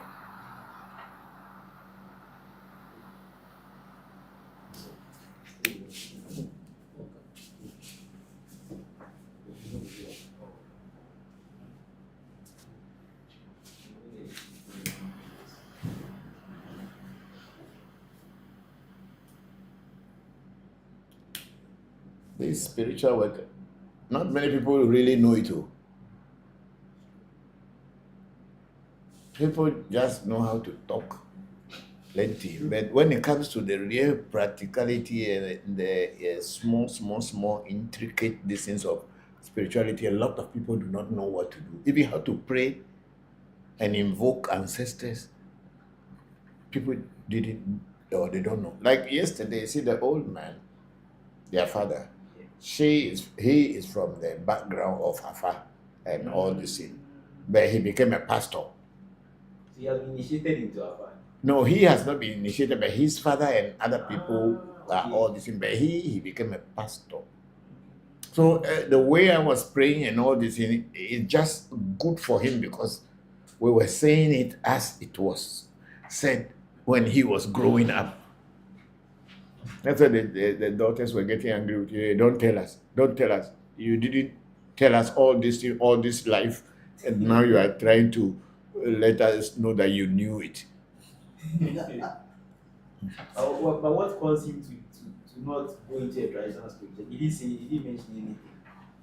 No, we didn't talk about it, but I believe strongly it is just the same common thing that a lot of people are going one way, and you also want to go there, and probably you are expecting to make your life. The people became pastors, and people became reverend fathers, not because they wanted to adhere to the norms and the rules and regulations of that discipline. They only went in there because they can make money. It's a job. You get paid, you get taken care of, and you can still do all the bad things that the Bible and the religious textbooks say don't do. But when you are there, people can't touch you. You understand? Yeah, people. That's why in our country here, reverend fathers are having children and all this. But when you take the oath of celibacy, means you don't have to touch women. But they have taken the oath of celibacy, wearing the cassock, but then having girlfriends and wives, hidden ones. Why wouldn't you just be you? Yeah, I had also taken the oath of celibacy at one time, and I was wearing the gown, but when I felt that I couldn't do it anymore, I gave the gown and everything back to the organization, and I left. That is what truth is. Anyway, to many people, God is just an imagination. So, I mean, spirits are just imagination. There's nothing real. So you don't need to really be serious. You can just do anything and deceive yourself and other people. But those of us who work with spirits, we know that they are not just spirits. They are real. Okay, so today I'm going to start today, and we are here. Is Facebook on, YouTube on, yes, and everything on? I'm working on the Clubhouse. The Clubhouse phone is with Kofi. Did you bring it? The A70. So let them bring it, and then we will start. The Clubhouse. Yes, then we start everything, because I don't want them to be left behind. So no, when you want to do anything concerning spirit and God, I think the best thing is to be honest. If you cannot do it, don't deceive yourself and don't deceive others. Just be straight as a pencil. Yeah, and you must be as clean as a whistle. Yeah, that's what it's supposed to be. That's how I look at life. That's the way I look at spirituality. You don't go into spirituality because you want to make a living. You go into spirituality because you have the urge and desire to help yourself live the life of truth and also to guide other people to know the truth.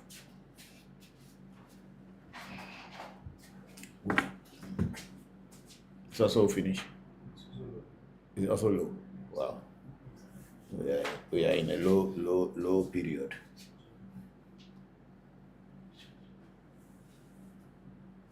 You can change it, turn it around.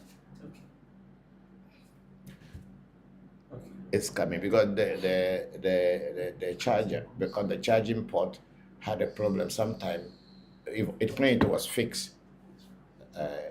If you don't turn it around, the positive goes to the positive.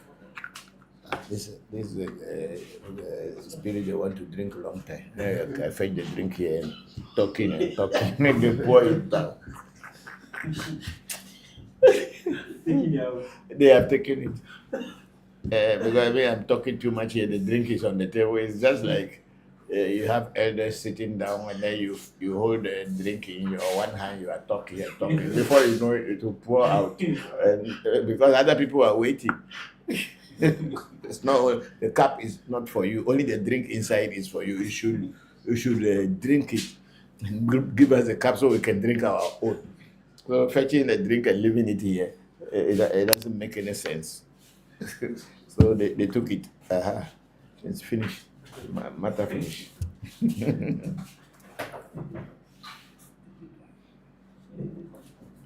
It's good. They know what they want. Okay, so I have to fetch another drink. And then we pray.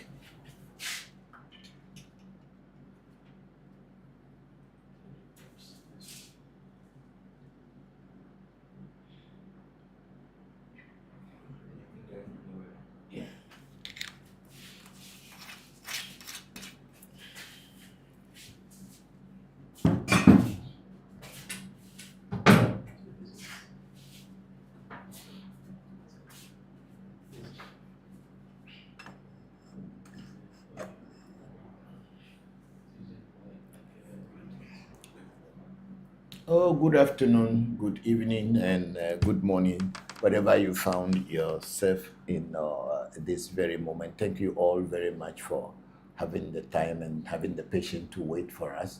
And today is Easter Sunday or Easter. And we know a lot of people are celebrating, especially our Christian brothers and sisters are celebrating Easter holiday around. It was only just 2 weeks ago that we celebrated Eid Mubarak, which was our Muslim brothers and sisters, their religious festival. Now we are celebrating our Christian brothers and sisters, their religious festival of Easter. And of course, in our culture, especially Ewe culture, it's also the celebration of the dead. Easter is the celebration of the dead people. That's why during the Easter festival, a lot of people go home to their ancestral homes to call upon their ancestors and spirits and ask for health, good health, long life, prosperity. So even though we are not Christians and we are not Muslims, we are also celebrating it with them. Because it is all well and good. There is no need to discriminate. Follow the truth. Oh, ago, medo zieto. Mayo mauga sobolisa, mayo mauga kitikata, mayo mauga se. Ese joto ame joto, ese na anu ame, sete na anu ame. Woman of a vie, dokun of a vie. Woman of a vie me bien anu dokun of a vie, bueno, dokun of a vie me bien anu woman of a vie, bueno, ese maybe I know Gatenu. A set Popolipo, said Atafia. A senior, a menu, Segla, a megla, say Georgie, a menpo, chicho, a duago. May your shaman hum for a shop, send me for a shop at him, a duago. Your braxes, a braxes, a braxes, a braxes, a braxes, a braxes, a braxes. May yours, ya drepo dog, your tadret of a vimacuno. Ou verso satan, ou verso satan, ou verso la capion me doago. E me yo mi anonzo die anyirizo kaka chikaze baje adre me ala fa banya gbe me la pe akwe banya gbe juru holo me yo ra kaka wonya ngba ma jo flolo. Fokla ngba mo ndo adika. Aga no fetu na no venya agbo. Me ne abana ngeje empeme. Bugay me yo ra kaka o me yo wakai bechi o wakai ngoli wakai chivo wakai buzu wakai trovo wakai menyo wakai dufia wakai mami wata wakai ge wakai peli pa vi megba ahajado akofla ba mendojiu efia to abansoro metendojiu mayo mi nuda olu mayo mi hogbao mayo mi bewuao mayo mi kakuao mayo mi pemeo zango mayo mi plivira ke mi ahogbesero dagbe ji mayo ra ke yo o jok pata jomaku foke me vole mojo chi me vole vudo me gbede kokolo ko atole fofome jogbonyi o hebe jabonye meto ya molo moji otwa anukwara pe venyi le pe mbeto bajo tuzo pre du mo no te pre ka jopata le li happy ejuvo bajo nyi jopata o pe fie jopata metro na megbeda molo abi fagbe elie dina jopata ne no anyi afimia ajolo jopata jopata nyi atafe me yolo wa mesi megboji di to gbe dente apape luloti zugbo lu ajima ogboju pe odoja lo fun come Valentine family over alo jo na pefu ago sapate me yolo ati gele me yo ogoro fu du me yora ken alafia e me yo ma gasa sangeja papa sese to me geje o me yo brahini me yo bobochi me yo ngbe me yo foli koko mo na ken go me Call from Richmond look lady headmaster identified by true color. Como la ngata bu me yo mi da ke kutume ne fanani me tonyo kosi poku akubia yo no nyemeri akoso agoku fonyo ko geje tasinya mo si fusi jan koso abia manye bojo imba to be agoku kofi to be akubia mensa la manye doro yepe mbepe kuno kuto bene fanani me yo penye Celestina wakubia Catherine akubia fo ya sense ko fonyo ya obena akubia kuto bene fanani lo yema yo mi asro awo mbo church fe akubia Cecilia akpene eka tepe mensa kuto bene fanani ya uno tuji bako tuji tobe tuji me yora keke okinikini hasse kwanchi ja barasu barabuna na me yo bako dafili sofa hu abobi ba fa facha wa joge kuto mene fana mi lo me yo hunu le va po hunu le gbe ya ga to gbe ma se kuto mene fana mi me yo ko me yo to gbe na ni tre tu le jita to gbe Abraham jivenu le chame to gbe fia to Simon kabila benya se agoti me kuto mene fana mi lo dagbe ji me yo mi lo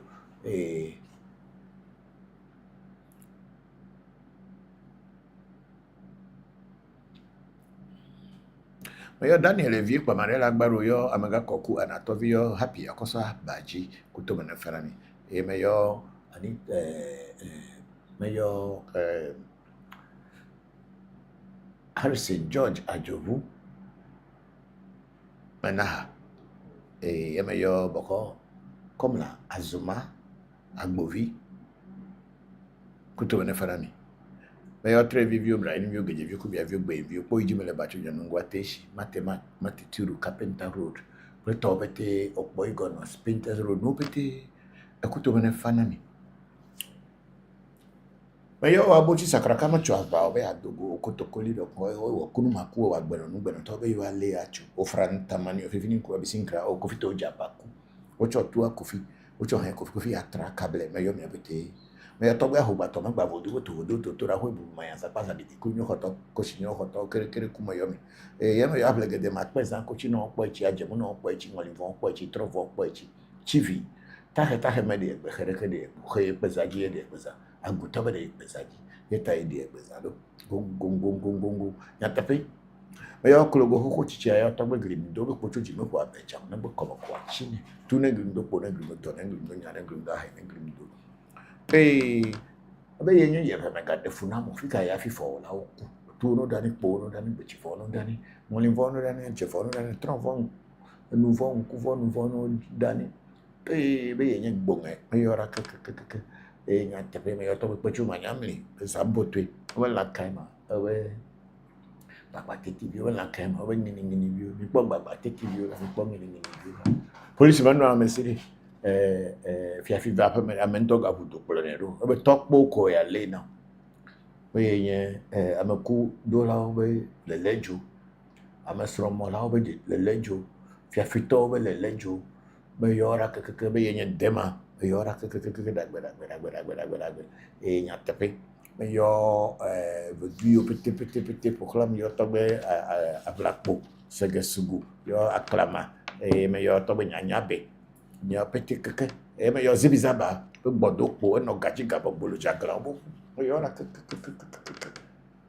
dakaka kharavande anya koli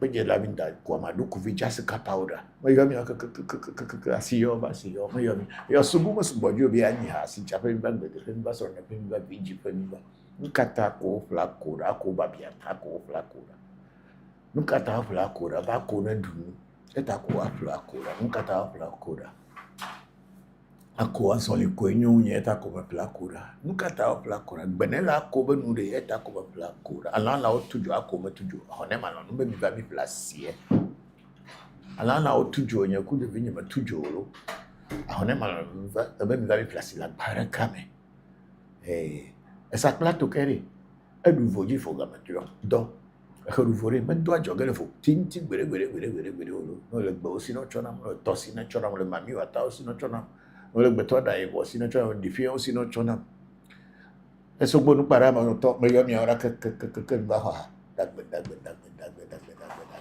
e nyata pe egbe mi gale to me ole mi ayo be mi no to me pe mi ana gbere no gbe mi no yo abochi sakraka cho aba be adogo okotokoli ro ko kunumaku awa gbere na gbere to be yo ale acho ofranta mani fifi ko bisinkra ko fito jambaku ocho tu akuficho he ko fifi atra e me yo afana gonu afagbo majizo okopese pepe to so le me enda pa vidi me yo kwali gbe meji eku meji oli meji di meji so meji ngwali meji abla meji akala meji guda meji sa meji kameji trupe meji tula meji bete meji che meji fu meji wali che tula me yo kreba vire ko macho me ma po to ba de ogbo am to ba de nyede apo ni di yo dagbe lo.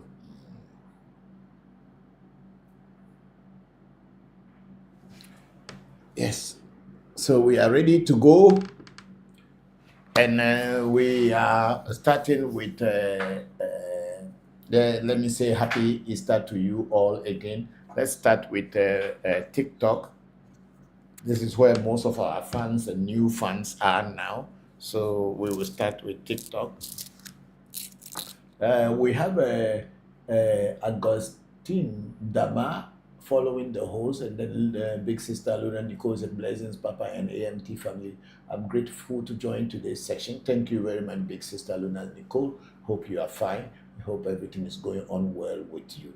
May the spirits and the spirits of your ancestors continue to build you up and strengthen you. Thank you very much for joining today's section, and Big Sister Luna Nicole shared the live video. We have Ragnar $. Is it $? They say hi, hello Ragnar. Thank you very much. It's a beautiful name. And then we have KKD Junior. Say hello, Father. Hello, KKD Junior. How are you? Thank you very much. Happy Easter to you and your loved ones. And thank you very much. And then we have Ragnar showing love to us. And then we have Agbenyiga. Father, I love you too much. Thank you very much, Agbe. How are you? Hope you are fine. Hope your family. Happy Easter to you and your loved ones.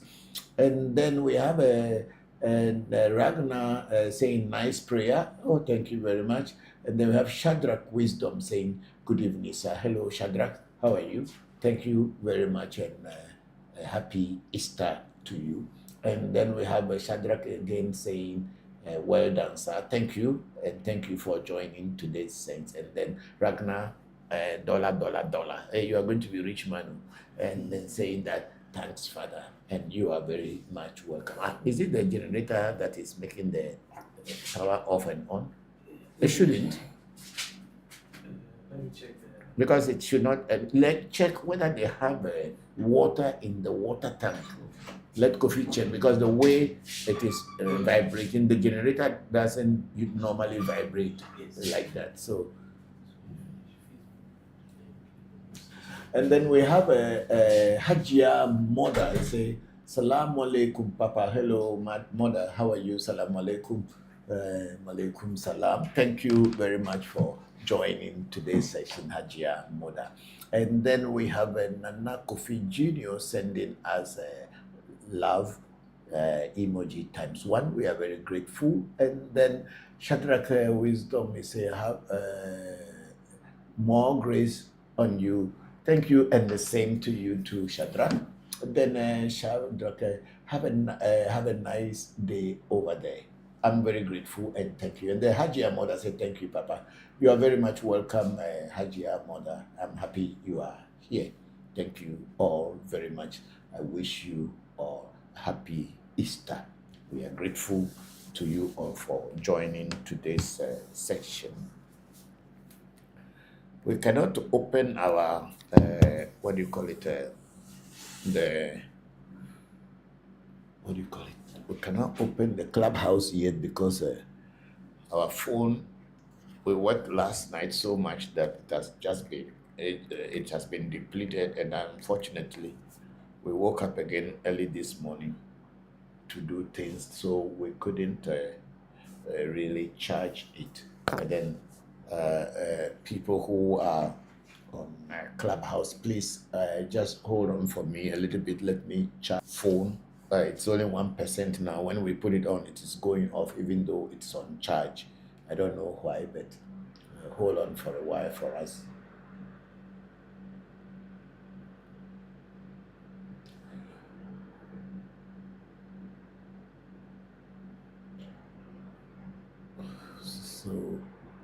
So let's go on to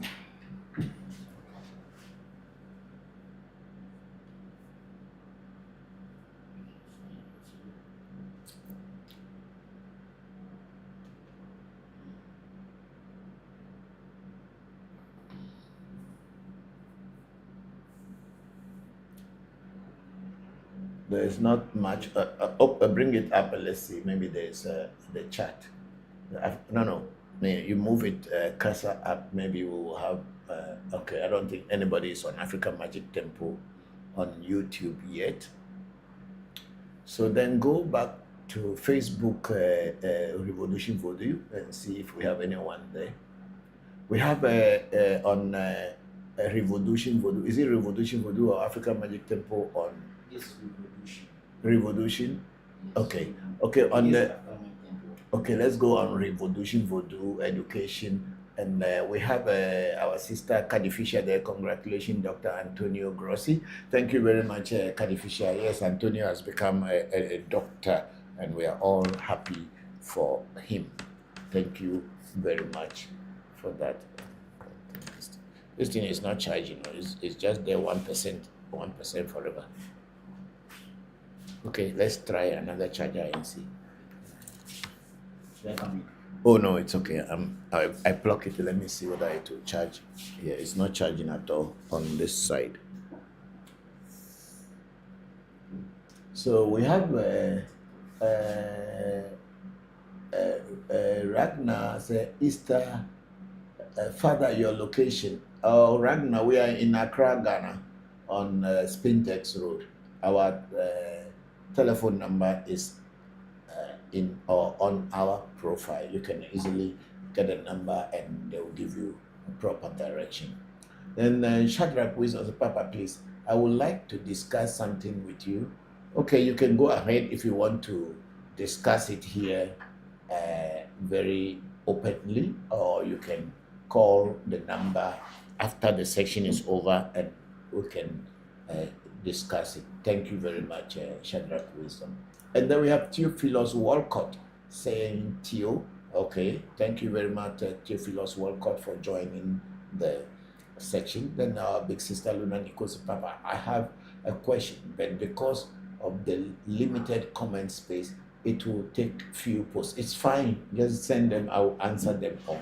Then we have CKJ, say good evening, Bokor. I hope you are having a good day. Yes, CKJ, thank you very much. I am very grateful, and I am having a good day. That's all that I will say. I'm having a good day. Thank you very much. And then we have Luna Nichols. There's a disconnect. There is a disconnect between Africans and African Americans. and I want to know how we, okay, that is one side. Yes, there is an artificial disconnect between the African Americans and the Africans in Africa. I will say that this is more of an artificial disconnection, because in reality there's no difference between the African Americans and Africans in Africa, the people in the diaspora.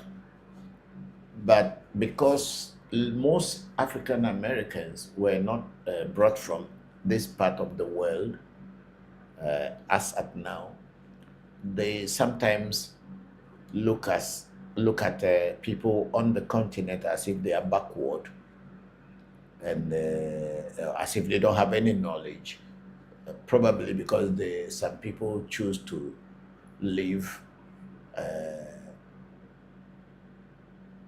very simple lives and not extravagant lifestyles, and they believe in their ancestors. Until recently, when African Americans did not know so much knowledge, did not have so much knowledge about Africa, and don't have the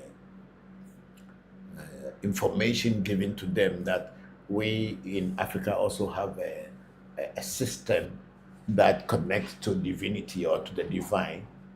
They probably thought that we were just a bush people, because of course that's what Christianity presented to our people here, and it's only the stubborn people who refuse to follow Christianity and still follow ancestral knowledge.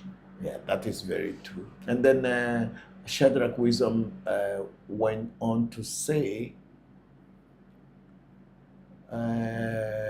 sir, please, I want to know if I apply to travel out this year, will I make it, or will I be able to go out?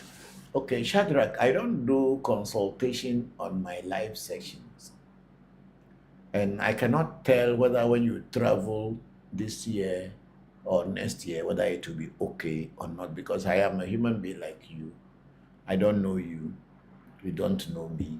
I have not done any consultation with the spirit world upon the question that you want answers to. If you want to find answers, spirits are the ones who will give you these answers. And spirits can only be connected or consulted, or for you to get information from them through consultation.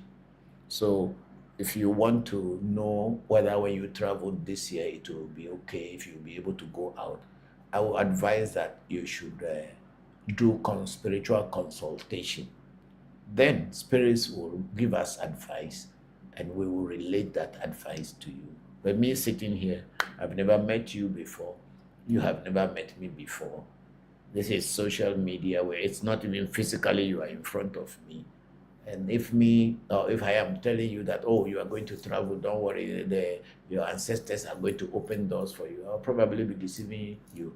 African Magic Temple is not such kind of a shrine, and we don't teach such kind of things. We teach about reality. We don't teach imagination and faith and belief.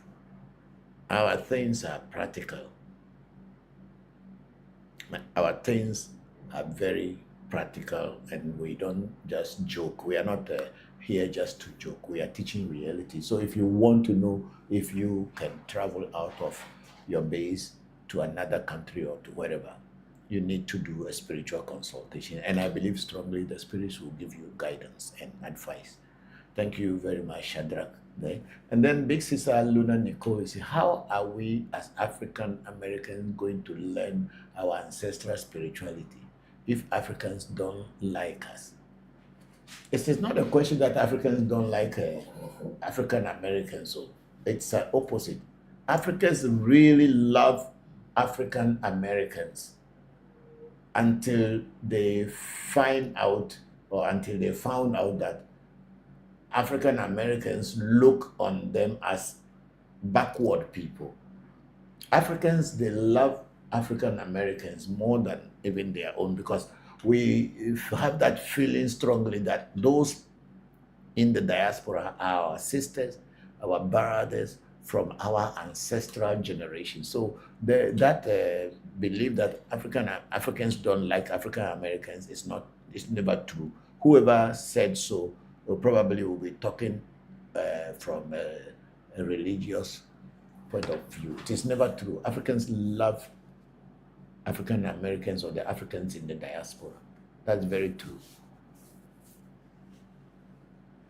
And then a big sister, Nduranico, said, how can this be healed?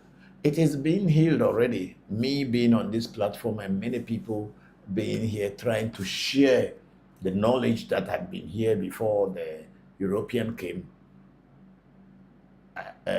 it's already bringing that unity and healing. A lot of African Americans are traveling back to the motherland, coming to assess African knowledge and wisdom, and they are seeing how much this truth or this reality is, and it is changing their understanding of their own ancestors. Because when you were told that your ancestors were devilish because they were not worshiping Jesus Christ, and if that has been told to you from childhood until you are grown, how will you love your ancestors? The same way, if you were a Muslim and you've been told by the clerics that your ancestral teachings are evil because they are not Islamic, and if you continue living with that, when you grow up, what do you expect to do? Definitely, you will be thinking that your ancestors were evil people, and who wants to associate with evil? But that was a narrative that the colonizer, being Arab or the European, made us to believe, and we are still fighting that. The mental chains have not yet been broken, both in Africans in the diaspora as well as Africans on the motherland or on the continent, in the motherland. The chains of the mental slavery chains have not yet totally been broken. So that's why we still believe that if you want to be godly, you need to go to Israel and go and hit your head against the wall. Then God will listen to your prayer. Or you dress up and sell everything you have, buy a ticket and go to Hajj or go to Mecca so that you can go and see the face of God in Mecca, as in the Muslim Christian. And people go there and come back and become poor because they have already sold their everything. But then the belief is that, which it is one of the pillars of Islam, in which you are supposed to visit Mecca at least once in your lifetime. That will tell you that you are going to see God. And of course, when you are a person who has never traveled anywhere before, and you sit in an airplane, you go into the sky, and then you later descended into a place that is a city, and all people are worshiping there, everybody's inside white. What do you expect to imagine? You are in heaven. Am I not right? You feel like you are in heaven. So that mental slavery chains have not yet been broken. So it will take time, but as we are always talking and discussing, these things are changing, and so many people, not many, but some people are making the trip to the motherland to assess things firsthand for themselves. And sometimes people are quite surprised that Africa is not as it was presented to them. Maybe people thought that we were sleeping on trees. That's why when the American ambassador comes, we have to get him the very tallest tree, so that he can be there and be protected from the wild animals that are on the ground. Anyway, it's just a joke. So we are working on it. Everybody's working on it. Our sisters in the diaspora, our brothers in the diaspora.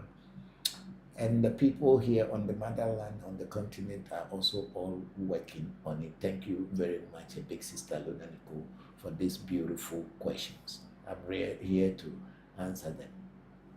We will all get healed. Everything is time. It takes time, but it will be. Then we have a Koku, the traveler. Say, can I join? You already joined us. Yeah, there's nothing else to join than this platform. Thank you very much. And then Shadrach Wisdom say, how? Shadrach, if you want to do spiritual consultation, we have our telephone number in our profile on Facebook, on TikTok, and I believe that even on what do you call it, YouTube, you will find us there, and then you can call the number and get a direction on what to do to get a spiritual consultation. Thank you very much. And then Shadrach Wisdom said, okay, thank you. And then Big Sister Luna Nicole went on there. There's a big conversation about online. Please move it up for me. There's a big conversation about it online. I personally don't understand it, but it exists. Yeah, but of course the social media is there. It's an information highway. Everyone can put whatever they want to put there, and people can believe and choose not to believe whatever they read or see. Yeah, but the truth is that African Americans, even for instance, like my country Ghana, that is giving citizenship to Africans in the diaspora to come and settle. And there are some, if you go online too, you will see where our governments have given citizenship to African Americans who want to come back and settle here. It is not like a biscuit when you come and you just buy it, but the governments have a program and they have to see your commitment to being part of here. And then with time, I think they give, what do you call it, they give you citizenship. They have been giving people. I have said, I think last time, how many people were given citizenship? Almost about 700 people were given citizenship of Ghana citizenship. And I believe other African countries also have their own programs. And I think even our famous Michael Jackson was once given citizenship of Ivory Coast at a time. So, Africans love African Americans until they look down on them as if they are nobodies. Then that's when they will react. But otherwise, I don't think that Africans do not like African Americans. There's some problem with the generator. The light is coming in and changing. It's coming and going off, coming and going off. So when it comes, we see the generator changing. It's fluctuating. The current is low. Or the load. Either high or whatever. Okay, no problem. Let's keep using the generator until. But we have enough fuel. Yes. Did you check? We have. You can take us throughout the night. We'll buy again later. No problem. It's good. So we have a DJ Laskin say, I'm watching from Ghana. Thank you very much, DJ Laskin. Happy Easter to you. And then we have Kwaku the Traveler. Please, can I join the brotherhood? Kwaku the Traveler, there is no brotherhood to join. African Magic Temple is not a lodge. An African Magic Temple is not a clan. And African Magic Temple is not a brotherhood that people come and join and become members. What African Magic Temple does here is to educate people. That's why we call this section a question and answer section, a live streaming of question and answer section on African traditional spirituality. There is nothing to join.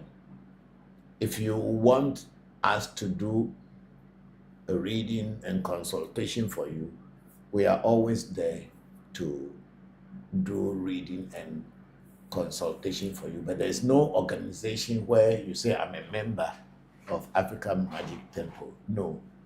You can associate with African Magic Temple in many ways, but there is nothing called membership. So there is no brotherhood to join. We are open to all people, black, white, green, yellow, blue, whoever wants to learn about their tradition. If you see, we call here the School of Enlightenment and Wisdom. African Magic Temple is the School of Enlightenment and Wisdom. That is our motto. Yeah. So on our logo. Yeah. So please, there is nothing to join. You can always call to tell or ask for direction, and we will guide you. Thank you very much. And then we have a Lovelace. Okay, Agbevivi put a contact of African Magic Temple on the platform, so you can, those are the numbers you can call if you want to get to us. Then Lovelace Kujo Dodo sent us a rose flower ×1, and again another rose flower ×1. Thank you very much, Kujo. I'm grateful, and thank you for joining the section. Then we have Blinks Dodo. Hello, Dodo. How is it? It's been a while. That's at Kwaku the Travel. You are welcome. Okay, thank you. Thank you very much, Dodo. Happy Easter to you, and happy Easter to everybody. And then we have Big Sister Luna Nicole again saying, I'm visiting the motherland eventually. Yes, I know. I'm expecting you as time goes by and your health improves. We are here to receive you, and you will see the warmness of Africa towards African Americans. Yes, let's go on. I think that's all that we have on this and we don't have so much on the YouTube channel. Today is Easter. I think everybody is celebrating.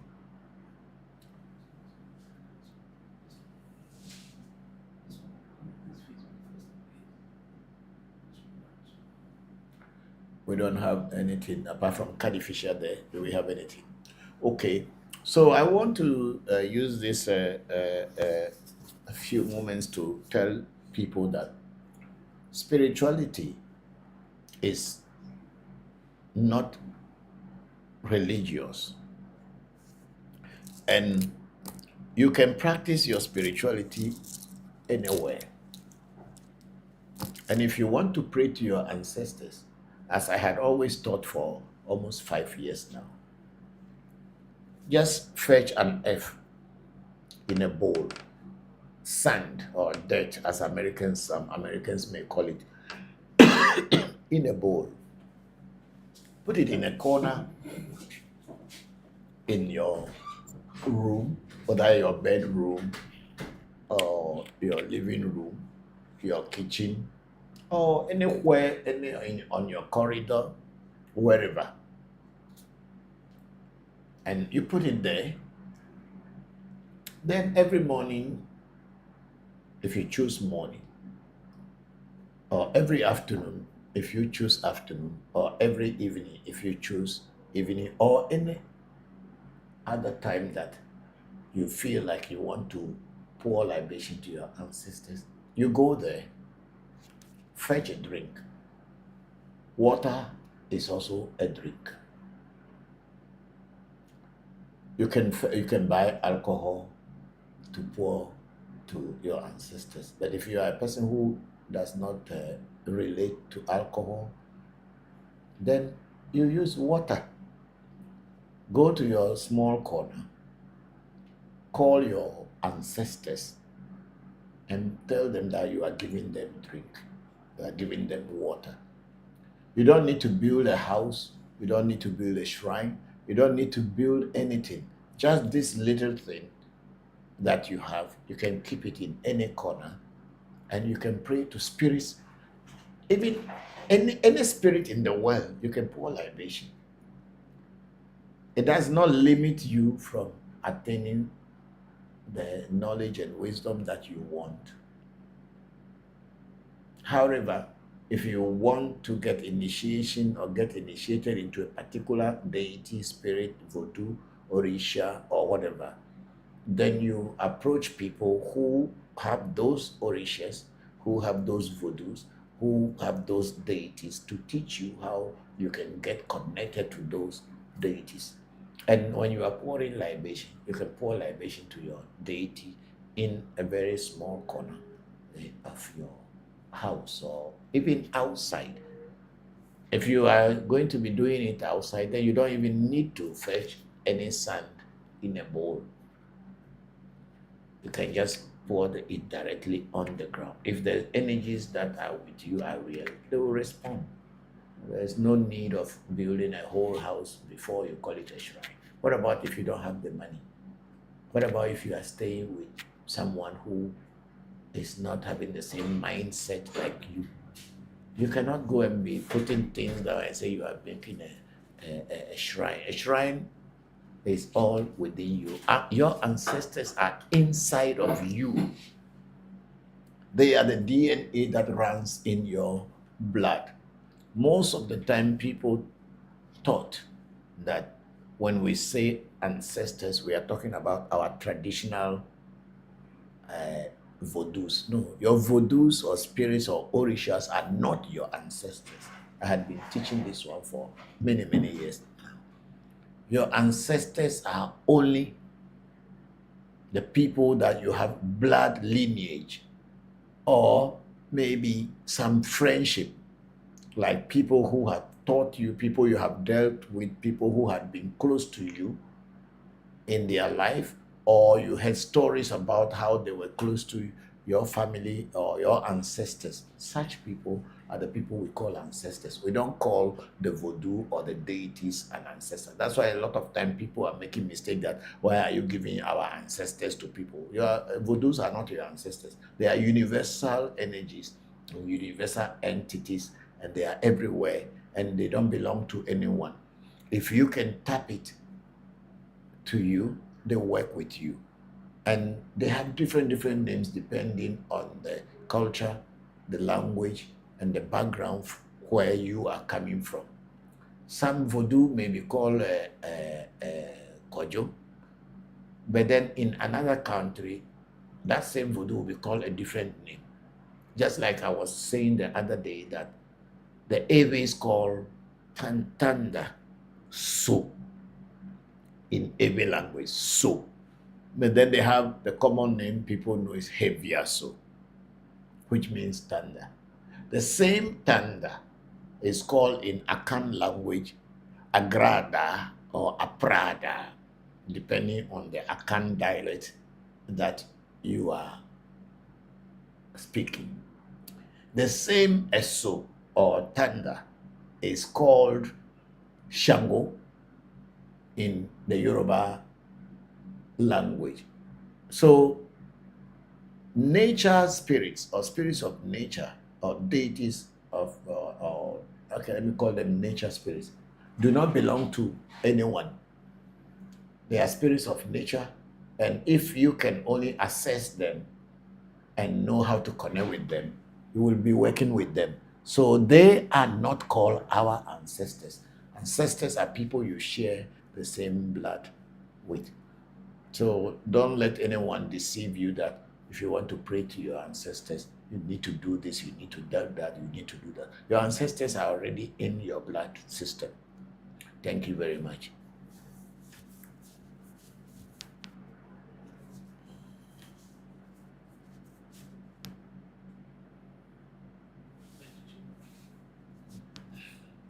Please, you can come and do the Clubhouse now, because at least we have 32% on it, which can, if we plug it again, it can take us. Yeah.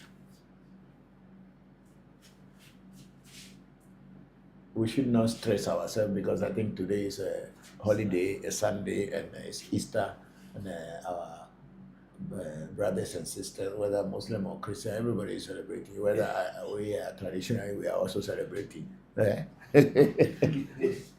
So it is good. Don't stress yourselves too much. Yeah. But they say a word to the wise is enough.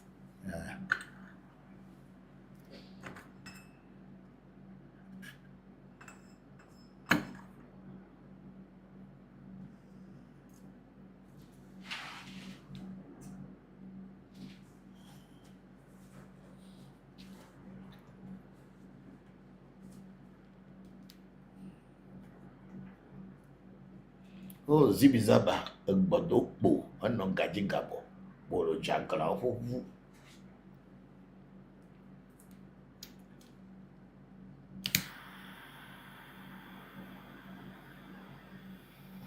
No, you're a Togodore, and my dog would my tough one.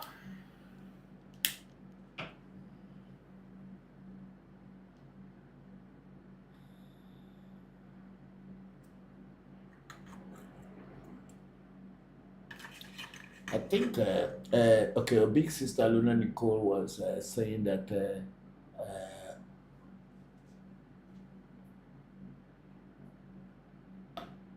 she says she's coming this, for sure she will come to the motherland. And then we have a DJ1GH, is that? Okay. And then we have Ancestral at 0040. Blessed day. Thank you. Thank you very much, Ancestral at 004840. You're welcome to the program. And then we're saying blessed day, blessed day. Thank you. And thank you too. Then we have a Chris Wee. Is it Chris Wee? Chris Woolley. Chris Willie. Okay, that's good. Chris Woolley, 65. How can I join the brotherhood? Another person. There's nothing to join, my brother. When you are here, you have already joined us. And then big sister Luna Nicole said, Papa, how do ancestors who do not get along communicate effectively? How does that work? You see, there's this understanding as if when you are praying to your ancestors and all of a sudden they start talking to you like how I am speaking to you. Ancestors do not communicate with you in that way. I want to take it again. A lot of time people have this belief, maybe due to Hollywood movies or other things, as if when you are praying to your ancestors and all of a sudden your ancestors will start talking to you. No, it doesn't work that way. If ancestors will talk with you or communicate with you or send you any message, it's either in a dream, in a spiritual consultation, or like your intuition. That's how ancestors communicate. So if you are not properly aligned with spirituality in such a way to be able to catch the waves of the intuitive or intuitional waves, you won't be able to know that they are communicating with you. So ancestors will communicate with you through your mind, through your dreams, and also if you have a divination tool that which you can trust, your ancestors can communicate through that also with you. But ancestors are not like someone who you can just say that you are praying and then they come and tell you, like some people who were on my programs in the past that when they were praying, they saw their ancestors passing by. I mean, this is just imagination. It's not real.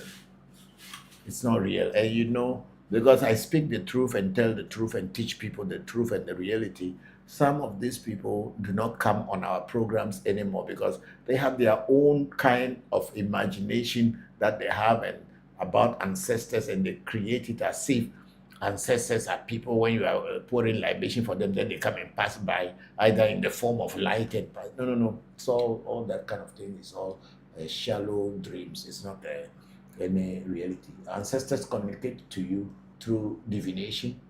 Your ancestors communicate through dreams, and sometimes through your instincts and intuition. That's how ancestors communicate. So you must sharpen your intuitive ability and also increase your divination and things that you can do so that your dreams will be more, or to understand your dreams. If you don't understand your dream, you can ask people who understand dreams. That is the way ancestors communicate effectively. There is nothing like You are pouring libation, then ancestor say, oh, thank you for pouring libation for me. Or an ancestor will come and pass by and wave you and say, oh, I see that you, my grandchild, you are praying to me. No. You can only connect with your ancestors through dreams, through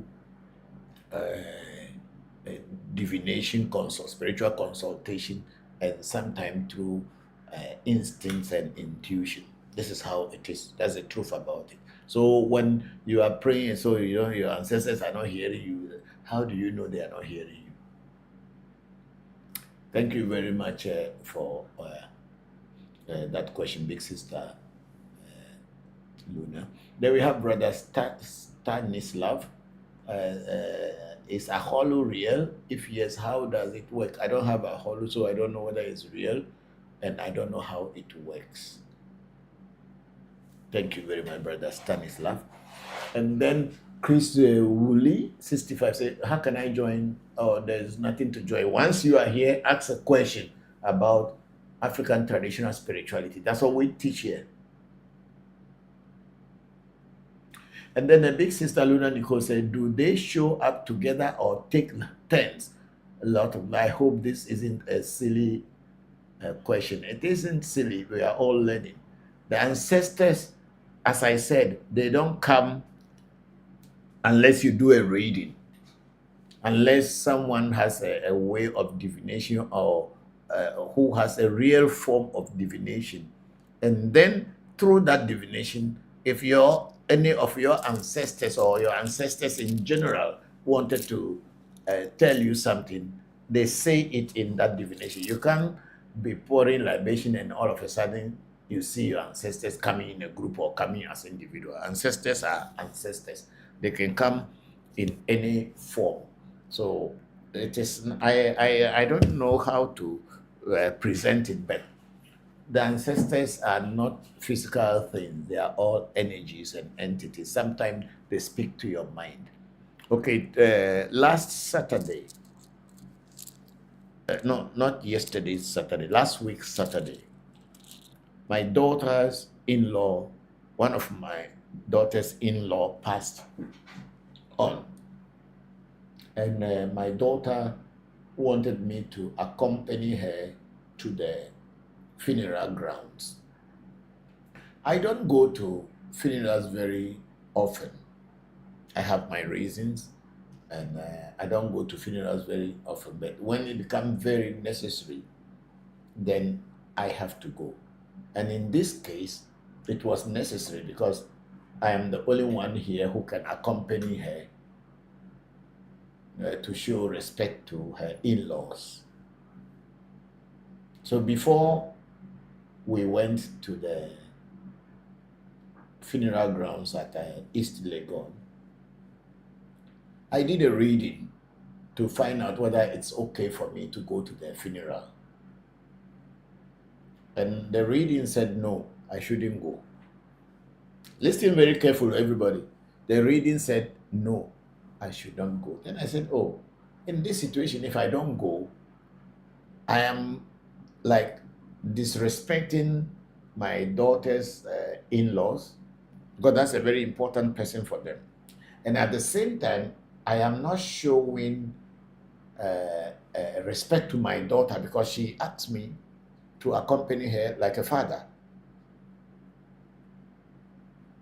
So I told the spirits and that this that they are saying that I shouldn't go is not going to work, because this is the situation we are in. I may not go, and my daughter may not go, but the consequences of marrying into another family will come up later, because when my folks died, they also came. So why won't I go? This may be the first one that I am going. And then they say, okay, in the reading that my ancestors appeared. Who appeared? My junior sister, the one who is my only sister, who passed on some years ago. She was the one who appeared in the reading. And she told me that I should feed her and the other ancestors, that I can go to the funeral, but after the funeral, I should feed her, and I should also feed the hunter's spirit, because there's a good luck coming on the way for me. Whatever that good luck is, I don't know, and I did not inquire to know. So what I should do is that after the funeral, I should feed the ancestors. So I asked them, so I agree that I'll feed the ancestors. I'll also feed the Baba Legba Eshu. I'll also have to do something to that one also, and feed the hunter's spirit. So I went to the funeral.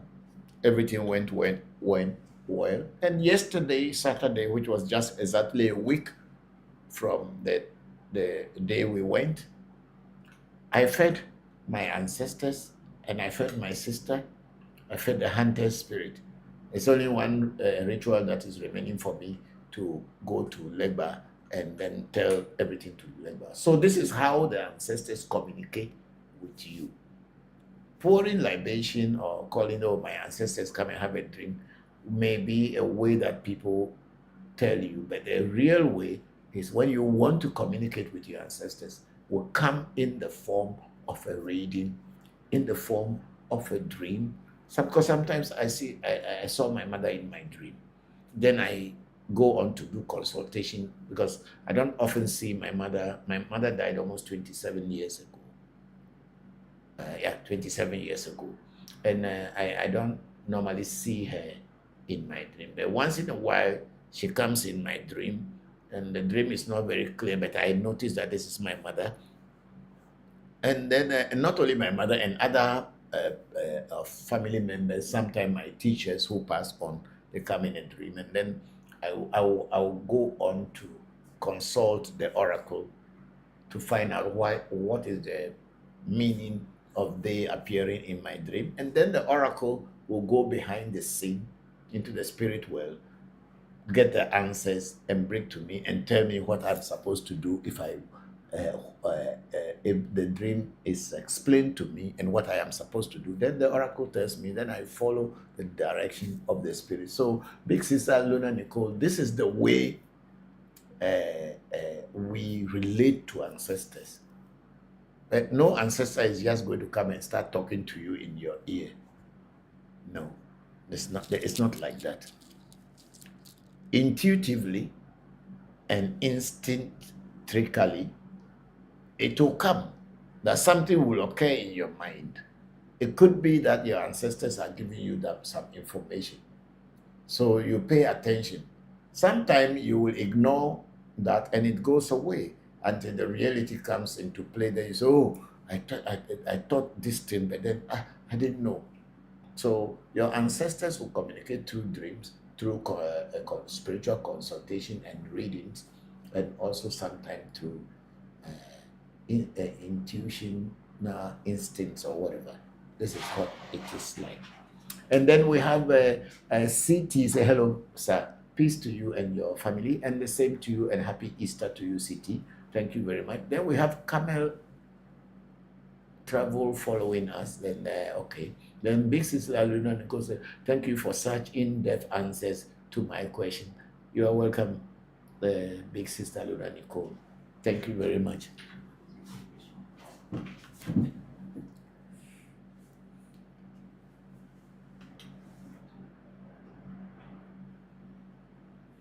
Okay, we have Sister Canifisha saying, Papa, can you explain the hunter spirit? Because the hunter keeps coming up for me. Yes, I even said it the other day when we did your reading, and the hunter spirit comes for you. When you are doing, okay, first let me explain what the hunter spirit is. The hunter spirit is a spirit of our ancestors when it's one of the spirits in nature that help our ancestors when they go on looking for good things. And in those days, they go to hunt animals or game. And when they go to game to kill animals and bring back home for food, that particular spirit is the one that guides them and helps them to be able to be successful. And if you notice, people whose ancestors were hunters, or even people who gatherers, some people call them that they were gatherers because they moved from one area to another, gathering food and other things. Then they settle for some time, then they move on, like there's a name for them in English, nomads. Yes, nomads, people who move from one place to another. This is what our ancestors or the early human beings all were. And the hunter spirit is one of the spirits in nature who actually, if it is associated with you, it tries to give you directions and tell you, okay, you go this direction, either through consultation or through dreams or this thing, and then you will get animals that will be there for you to be able to kill them and bring back home as food. So the hunter spirit is the one that they call in the Yoruba, I think in Akan it's called Bambofuo. It's the one they call in Akan Bambofuo. I think farmers are called Ekuyafuo, is it not? Those people who are farmers are called Ekuyafuo, is it? Yes. Yes. So the spirit in that same hunter spirit in Ewe is called Ade. Ade or Togbe Ade. Some people even say Togbe Adela, the hunter. And that spirit in Akan is called Bambofuo. And then in Yoruba is called the Oshosi. The same spirit called Oshosi. And I believe that in other African languages and other languages of the world, it is there. I think in the people who are doing horoscope is the spirit of the Sagittarius who is holding the axe. Are you getting my point? Yes. So that is a hunter spirit that hunts for good things and bring them back home for you, or gives you direction. And then there is something we call in Ewe, Taji Voodoo. Eta means head. And it is said that the spirit that is on your head when you were born into this world, like the spirit in your destiny. This is what the Yoruba call Orisha. Ori means head, and the Sha is the spirit that comes with your head spirit. Okay? So your head spirit, Orisha, and some people will say but Obatala is your head spirit. It's very common in the diaspora. People, Obatala is, Obatala is one spirit in Ifa. And then some people have been initiated into Obatala is the spirit of the Monday, the one that wear all white. Okay? So sometimes people will say Obatala is your Orisha, is your head spirit. So, and also sometimes someone will tell you that Oshosi is your head spirit, means the hunter. But Obatala is not the hunter. It's also have its own, it's a deity on its own. And then Ochosi or Ade, or the hunter spirit, or the Bambofuo, as it is called in Akan, is also, you saw the Ochosi? Yeah.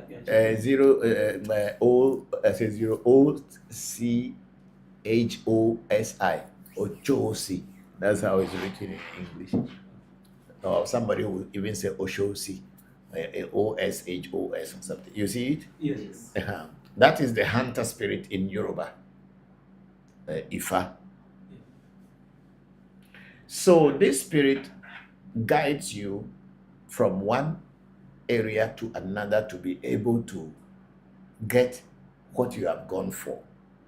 And hunter spirit, the hunter spirit, as it is, sometimes is the one that take people who travel out of their locality or their immediate locality into another location in order to look for good things. And if the hunter spirit is with you, it asks you and tells you that, okay, feed me when you do a reading, so that there's something good that I'm bringing for you. So please give me this, give me that, so that I can bring these things to you. Because in today's world, people do not go hunting with guns and anything.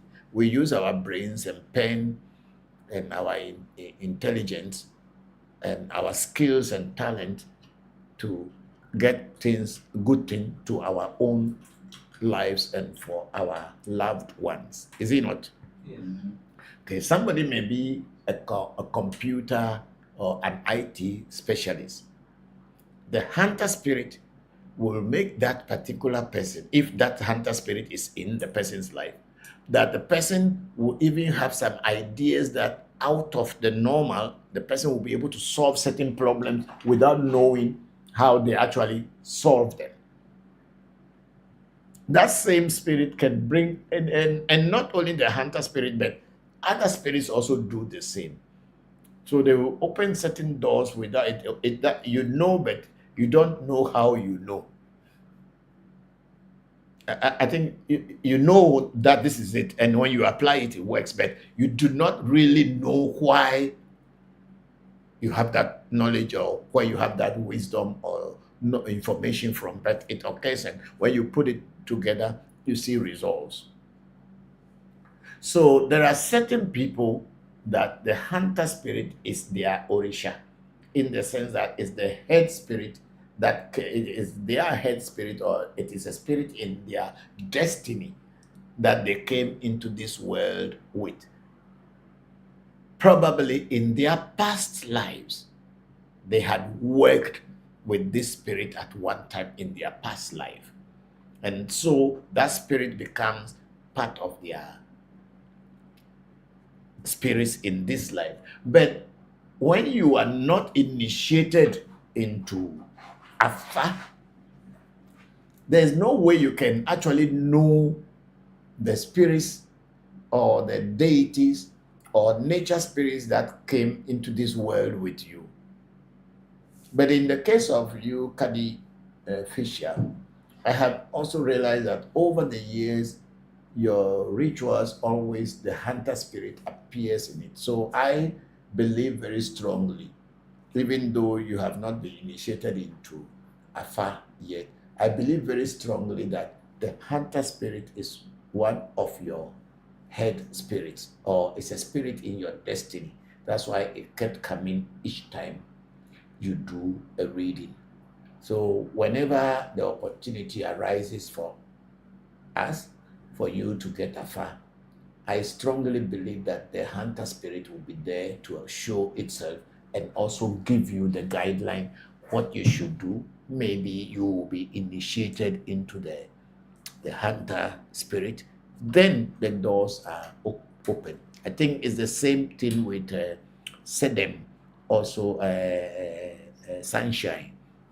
Also, she has that hunter spirit always appearing in her reading. So this is all that it is. A hunter spirit is the one that takes you out from your locality into another locality or into another place to bring good things back home.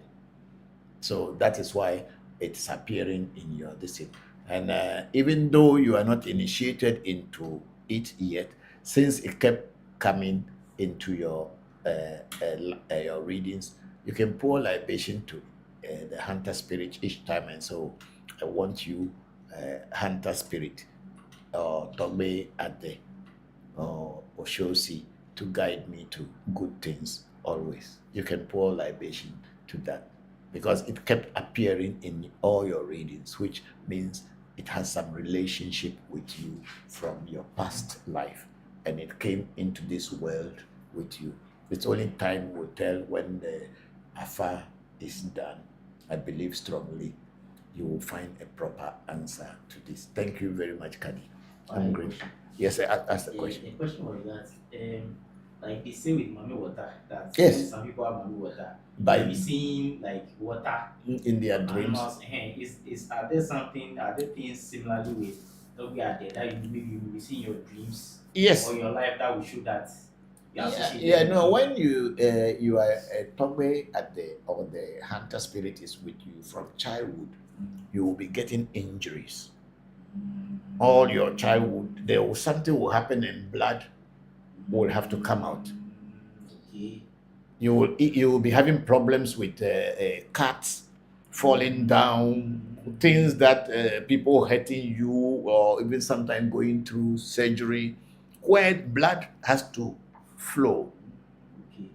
So when a child that has that kind of bloody things, then automatically, if the parents are clever and they have any idea about this, they will know which line. Like a Kofi, when he was small, he could just hold my birds and just squeeze them and they would die. We bought hamster as a toy, a pet for them. For him, he just put hand inside the hamster and then squeeze it to die. And he, even if they are doing things, before you know, he has a cat.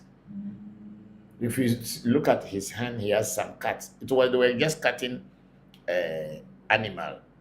They were cutting meat. And then he was there, and then by mistake, the person had to cut his hand. We went to a funeral, and some people want to demonstrate the power of the knife.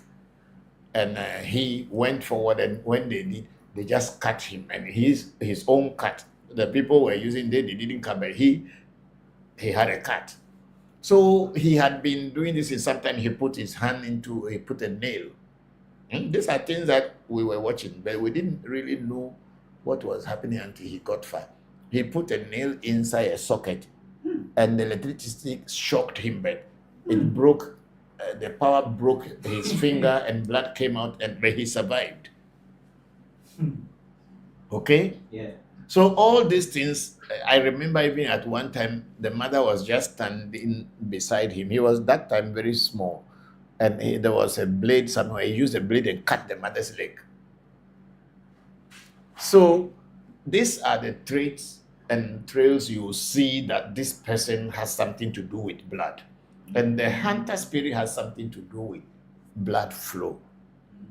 The people may get involved in accidents and all kind of things that blood has to flow. So when this is identified, immediately they have to do certain rituals for the hunter spirit or for that child in order to protect the child from not getting into a problem that will cause death or extinction. So in the case of Kofi, when he got fat, one of the oracle that fell beside his main oracle is saying that a club cannot hit your forehead, and you ask whether blood is coming out or blood is not coming out. Because if somebody use a big stick and hit your forehead, by all means. So when that club hits your head, blood will flow.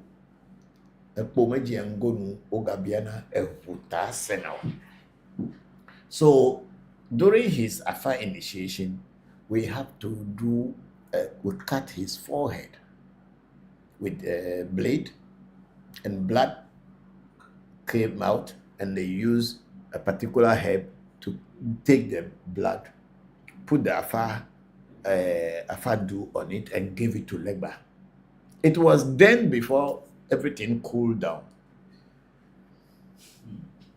So when I got my Togbe at the shrine said he, even though it's mine, but he should be the head of that day. That's why we always put him to do the rituals, because he came with that spirit into the world naturally. That is one of his head spirits that came with him into the world. So when he does that kind of work, he is more perfect than someone who didn't come with that spirit. And the same thing with Mamiwata. When they give you initiation, if there is a Mami water, which is the water spirit, in your life, it will come in the initiation. Then they can now do an initiation into Mamiwata for you, and you will be successful. Unlike people who thought that Mamiwata is a powerful spirit and I can become rich, if it is not in your destiny, you can get Mamiwata, but you'll be poor than church mouse. I tell you, I have seen people who got Mamiwata and they are suffering because it is not actually in their line, but they force because they heard that everybody is going, though they went. They didn't come for them well. That Mamiwata you get is a hungry Mamiwata.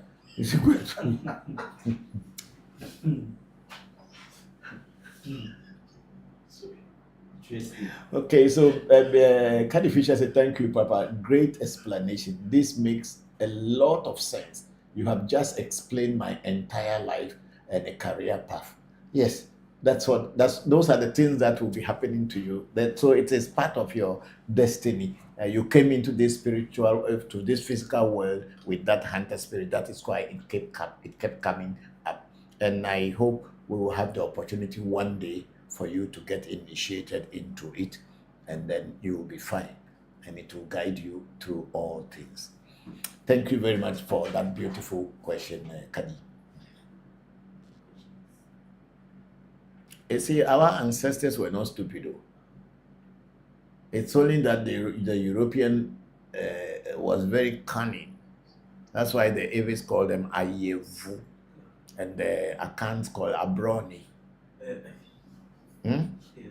And how do the Ga people call them? No, it's the Obroni is coming from the Abroni. And who is an Abroni? Someone who cheats you. Coniman. Abroni. Abroni is there's a name in Ga for it, a typical name, but everybody call it Obroni.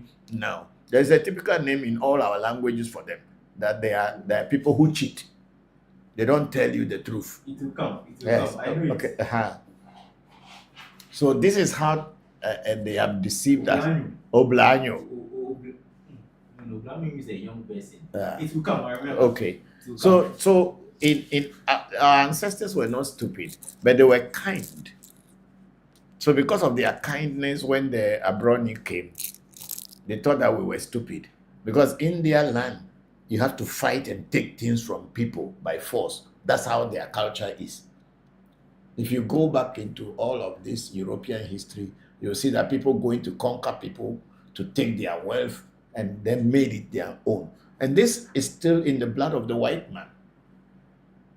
So the white man goes to a place and try to steal you, take what belongs to you by force or through some cunning way.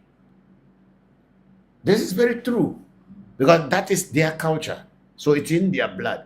Our people were so free. You can walk into somebody's farm and eat the food that you want to eat or pluck any fruit or any food. As long as you are not going to come and pack it and go and sell, since you are not the one who farmed there, you cannot go and sell it. If you eat because you are hungry, it's fine. No spirit will kill you. No juju or anything will attack you. But the moment you plan that you are going to take it and go and sell, meanwhile you are not the farmer, you have not worked hard for that farm to grow and you want to steal it, that's when you face challenges. But for the European, they have to take things by force. And when you go to this new age movies that they have when they are trying to talk about European history, especially the British and the Netherlands and all this, they always go stealing each other's things and trick people, form groups and then attack a place. Not because the people have done anything wrong to them, just because they want to take it from you. They believe that it should belong to them. And that's what had been happening. So they came to our land and we were just ignorant about their nature because we had not lived with them before. So we were ignorant about their nature, and we opened our doors and they took everything from us, and they find a way to give us a Bible to keep it, so that your good things are in heaven. When you die, you collect it. Why, if the good things are in heaven, why they themselves did not wait to go to heaven to get good things, and they want to take the ones that we have here? You get my point? So this is what has happened to the black man. So sometimes people say, oh, if the black man has all the spiritual power, why, how did the white man come and steal your people? No, it was because they came as a cunning people. They didn't come openly. They came and asked for land to build a house for God, their God. And we know that we build shrines, but they build their own bigger than our own. And because we don't know how big their God is. So they gave them land. Then they build a big church. And then before you know, they start telling your children that they should not go to your shrine, they should come to their church. This is all that had played out until, because Christianity came before slavery. The Bible came before slavery. Do you understand? And when they were building the castle, they actually built the castles as a trade post, so that they will bring their goods. Instead of every 3 months before the goods come, we want to bring them and store them here, so when you need them. Not knowing they were building it because they want to catch our people and send to their land to go and work for them. So there were so many things that, and if you want to talk about it, it will make as if you don't like the white man. But they were very cunning people. That's why in our languages, especially every language, we call it Ewe Vodu. A dog that will pretend as if it's not going to bite you, but the moment you are unaware, then it bites you. That is called Ewe Vodu. And then now it's called Yevu, Yevu, Yevu, Yevu. That is what it means, if we want to break it down. This is what it is. So our people were not stupid, actually. They were just too kind. And because they believe in God, they know that the God of nature will pay you as you do. So they didn't put cover for them. Have you seen something there? Yes, but it's not the correct. The abroni. Bluffo. So that's called bluffo. Yeah. Bluffo. Yeah. What does that mean? A white man. But a white man, but there's a deep meaning to it. Bluffo. What is bluffo? Yeah, maybe somebody who speaks a gun. No means person. Yes, I know. And the blue, I'm sure the blue is maybe coming from it may be coming from the account, because the guns and accounts at Akwapim area they share. So I think they change the R and the L. To bluffo, to abluffo. Yeah. But So the abroni means a liar. It's somebody who is cunning and who deceives you. That is not straightforward. Yeah. And then that abroni slowly change obroni. And then obroni means white man. Yeah. No, it's a white man, but what is the base? The language base. Yeah. Some deceitful person. So even though Eves and the Gans and the Akans do not speak the same language, but each one gave the same name to these people. Do you understand? Yes. I'm sorry, I'm not here to tell so much about that, but because of the context in which we are speaking now, that's why I am saying this thing. So our language, our people were not stupid. We had knowledge. That's why when a child is born, in our tradition, they want to find out who is this child. And during naming ceremonies and all this thing, the elders will find out either this child is a child being born back from this line or from that line. That's why they have the names like Tepe, Ametepe, Ababio, Tunde. All these things are names telling people that people can be born back or could be born back into the physical world. They left, but they came back and continued from where they left off. Anyway, let's go back to this thing. So we have a DJ last thing say, I'm watching from Ghana. I think we have read all this one. Then City say, it was a cold climate with more scarcity. Okay. And then they're saying cities had the same behavior with taking people in slavery and conquering indigenous people in America. Exactly. Then Becky Uche said, what does it mean when a huge python approaches you in the dream and explodes? Becky Uche, I am not sure I understood that dream. And a snake approaching you and exploding. I don't know. You know, sometimes also when you eat too late in the night, at night and sleep, you get some kind of nightmare. Then it may not have any meaning, but you may have to do a reading or consultation anywhere to find out what that dream may mean, but I don't understand it. And then City said the medicine for one person is not necessarily good for others. It is very true. You are right. Yeah. Then Becky Uche came back with the same question of snake python exploding. Then we have no, there's one of the bright. Kwesi Bright say Ojo Kuolo. Okay, maybe that is a gang. Ojo Kuolo. Is it? Ojo Kuolo. Ojo Kuolo. I've not heard it before. These are words. These are words that are no more common unless you talk to elders and people who understand. Because even if you ask anybody common that what is the name of a white man, say it's Obroni. But what is the meaning of Obroni? And then they'll say white man. So there is when they break the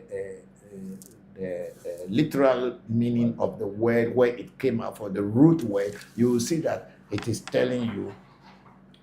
If you ask every person what is the name of a white man, say Yevo. What is Yevo? It's just Yevo. But the real thing is Aye. What is Aye? Cunningness. To be cunning. Be trickish. Ayeto means you are a trickish person. So Ayevu means you are a trickish dog or a cunning dog, a dog that pretends that it's not going to bite you. And then you are relaxed, before you know, it will bite you. So that's why we call them that way. So Kwesi Bright, Ojo Kualo, thank you very much for that explanation. I'm very grateful. And then we went to, we see Becky again. Can you please respond to some questions? Yes, I have also already responded to your question that I don't understand that dream where a python approaching you will explode. I don't understand what it means. So you either do a consultation with people who explain dreams, or maybe with other spiritual people to find out what it means when a snake or a python explodes in front of you. I have no idea. Thank you. Then we have Enyo Afi say our biggest mistake was our generosity. Africans have an open and embracing nature. Sister, you are very, very, very correct. You are very, very. This is our problem.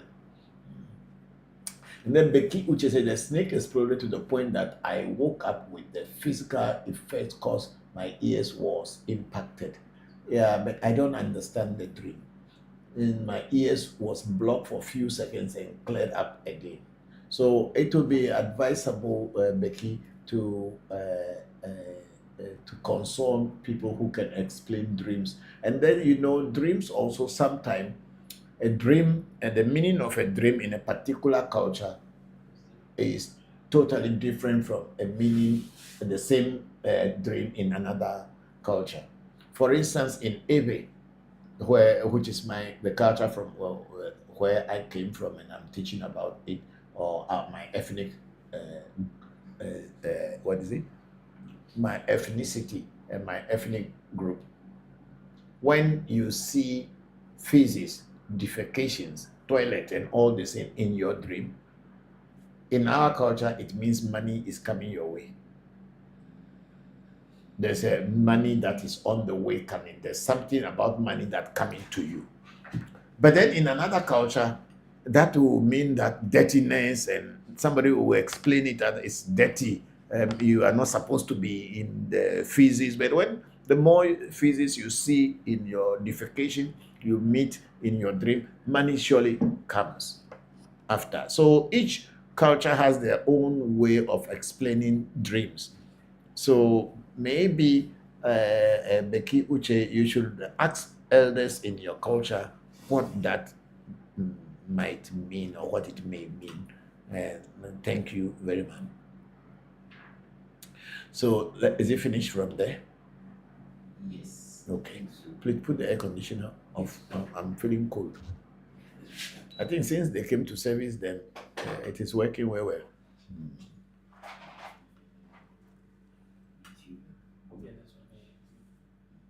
Yes, okay. Yes.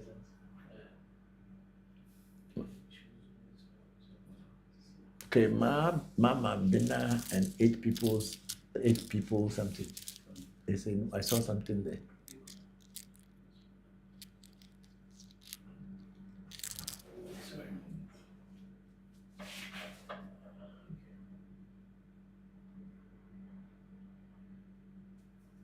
See, the people who actually live with tradition are people who do not take advantage of others, because they know that as you sow, so shall you reap. And when they receive visitors and people from far, they tried as much as possible to accommodate them, to give them warmness. And this has actually given a lot of problem to the indigenous cultures around the world when the European came. In South America, it's the same. All everywhere, they kill the people, destroy them, because the people accommodated them. And then before you know, they plan against you and destroy you and take your place. But it has always been the European culture to destroy and take. That's why, you know, when we talk about Great Britannia, what did they say? Do you know? They say the Great Britannia ruled the 7 seas. And what is the Great Britain? Is it not a rock in the sea? And a lot of people who are today respected, their ancestors were all pirates and thieves. It's true. Their ancestors were all pirates and thieves. They'll go and steal a ship on the ocean carrying goods somewhere. They'll go and attack it, loot everything. But today they are the most respected people today. So when you see kings, queens, and all kind of things being respected today, if you dig down, the ancestors were thieves, robbers, sea robbers. But then they become the leaders, and then they establish their they establish themselves over the people with fear and everything. And if you challenge them, they kill you. So people become submissive and become quiet. Yeah. We have Mama Bina and 8. Mama Bina 8 saying, greetings from Atlanta, Georgia, USA. Hello, Mama Abina. Thank you very much. I'm very grateful that you are with us in this program. And then Mama Abina said, I had a dream about not wanting to cross a flooded out bridge last night. Okay, most of the time people say that when you have dreams about water, rivers, flood, sometimes it is said that you are some spirits of water spirits are involved. I'm not very sure about that, but you people who explain dream interpreters, is it not what they call them? Yes. People who are dream interpreters have a lot of meaning to this, but as I said earlier, a dream in a particular culture, the way it is explained is totally, or the meaning in one culture is different from another culture.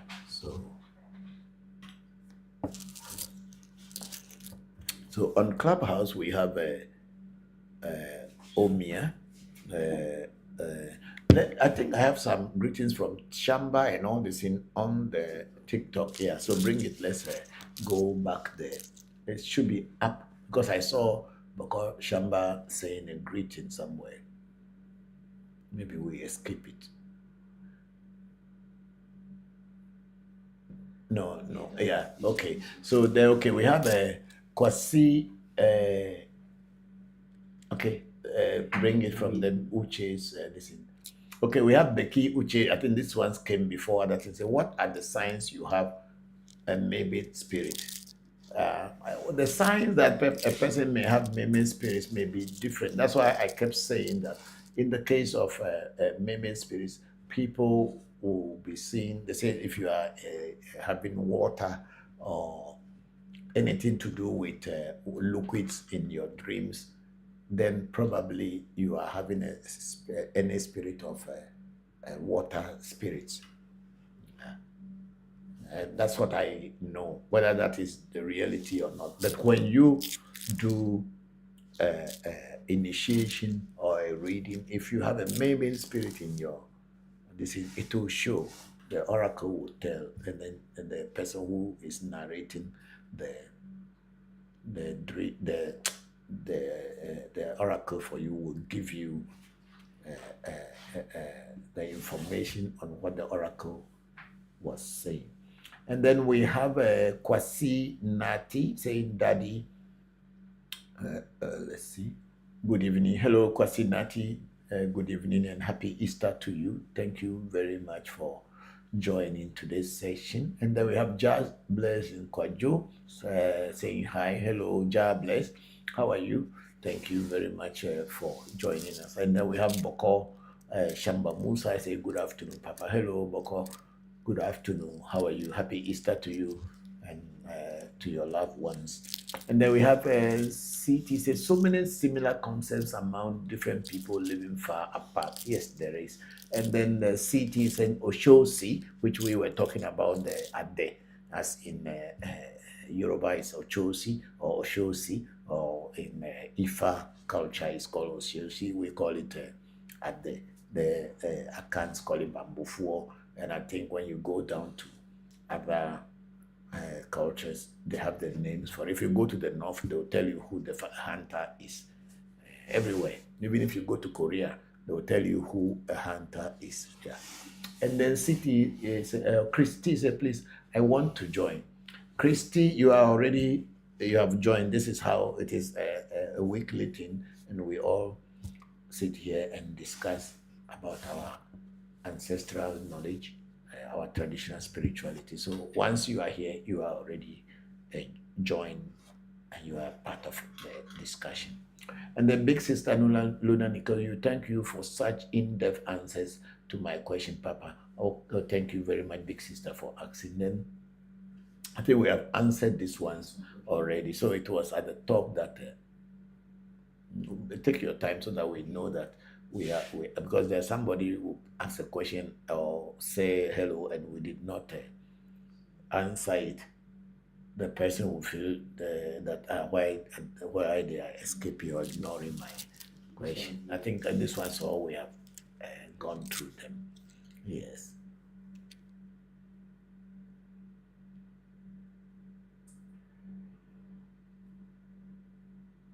Yeah. Great.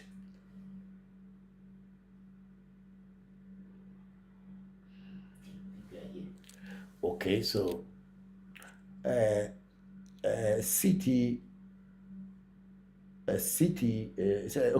Becky Uche said, thank you. I like your patience with your explanation. You are very kind, man. Oh, thank you very much for that compliment. Thank you. And then City said there's a video of a Ugandan people where cow dung is used to make floors and in buildings. Yes, of course, even it's done in India. I have seen it myself. A cow dung is not considered as a poo that is evil, because people in India even we use it to make fire. Yeah, when we were in training center in India, we use cow dungs as fuel. Because after all, the cow is only eating grass. So when the cow poo-poo, when it gets dry, it is grass that has been digested and become dry. So when you set fire to it, it will burn. So we use it as a fuel for cooking sometimes. Then some people mix it with mud and then smear their rooms and outside and everything with it. It is not considered an evil thing, but then so as long as it's recognized as poo, somebody will tell you that it is a bad thing. No. So thank you very much, CT, for that. Yes, people do that one.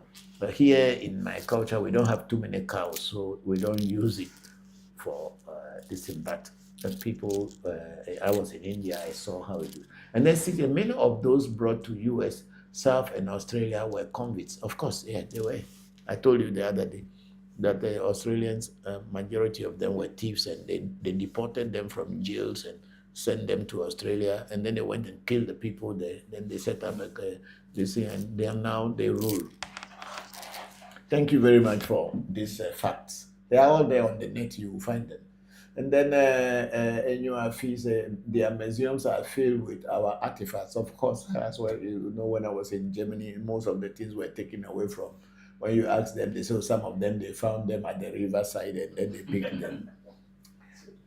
So then CT at Enyo Afi, that's right. Yes, you are all right. Then Becky, which is when you are in karmic relationship, does it mean you should end it with the partner? I don't know what a karmic relationship is. I've never had any knowledge or experience about it, so I can't tell when someone says somebody is in a karmic relationship. If you can break it down more and let me understand what you mean by karmic relationship. I don't know. I have no idea.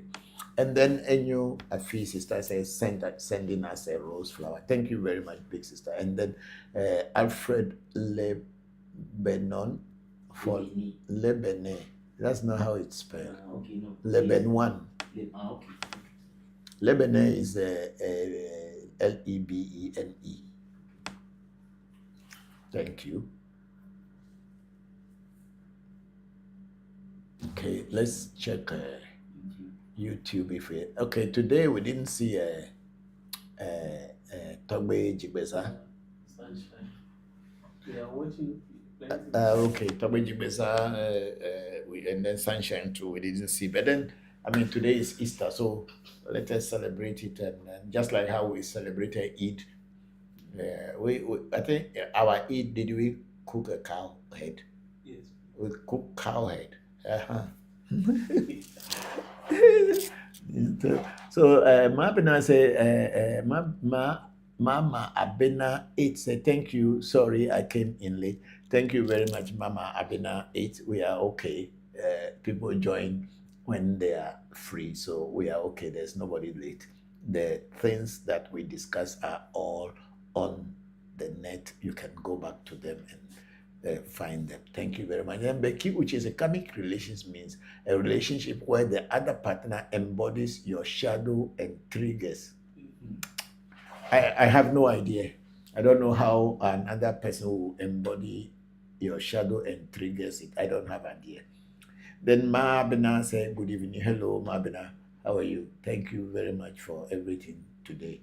I'm grateful. If you have questions, ask me. I am here.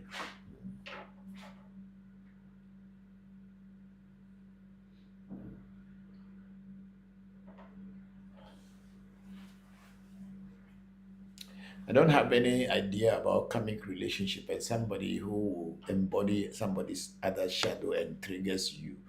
I have not, in all my years of over 45 to 50 years in spirituality, I've never come across that kind of thing yet. Maybe it didn't pass my way, but maybe it is there, but I have never had any experience or even idea. It is the first time I'm even hearing the word karmic a relationship. I have no idea. And then Becky, which is a shadow, are repressed traumatic wounds from childhood. Okay. Okay, so Becky is saying that I guess there are new terminologies. Okay, maybe they have this. If you are talking about what do we call that kind of dream, where you feel that no, something that you feel that something is it no? It's also not lucid. Dream is it dream paralysis? Sleep paralysis. Sleep paralysis is sleep paralysis is when you are sleeping and you feel that some weight is over you and you can't move. You want to talk, you are shouting, but nobody is hearing you. You are trying to get up, but you cannot get up. It happens from time to time. Yeah, but I don't know whether that is what is the key Uche is explaining as karmic this. And then we have a city, the number 2, say, can you speak on the meaning of the design on the wall behind you? Or the design on the wall behind me is our logo, the logo of my shrine. It was designed by my son, Pele Voncujovi. If you go onto the net, you find him. And sometimes he is called Pele Grosso when he's doing his comedy. It's called Pele Grosso. And he and his brother Sena, they designed this logo that you see behind me. So we even patterned it. So it's a registered logo, but then we don't have the registered one here, but it is the same. In the logo, you will see a bracelet which we all wear. You can see it on me. No, it's okay. I think they are seeing it. That's why they can. The bracelet that I wore with the colors yellow, red, and black is what is here. And this bracelet is one of the patron deities we have at our shrine called Togbe Jokbata. It's our patron deity. When we form, it's been a spirit or deity that I have worked with for many years before finally I came back to Ghana and set up my shrine, and it's still working with us. So he is one of our patron deity. Akai is another one, and Abraxas is another one. These are the 3 deities that we call our patron deities. They are the base of our shrine. So this bracelet represents that deity. The deity itself is there, but he asked us to use the bracelet to represent him. So my children use this as one of the identities of African Magic Temple so that we can be different from others. The axe is an authority like a magic one that was given to me when I completed my traditional spiritual training, that I can also work for other people.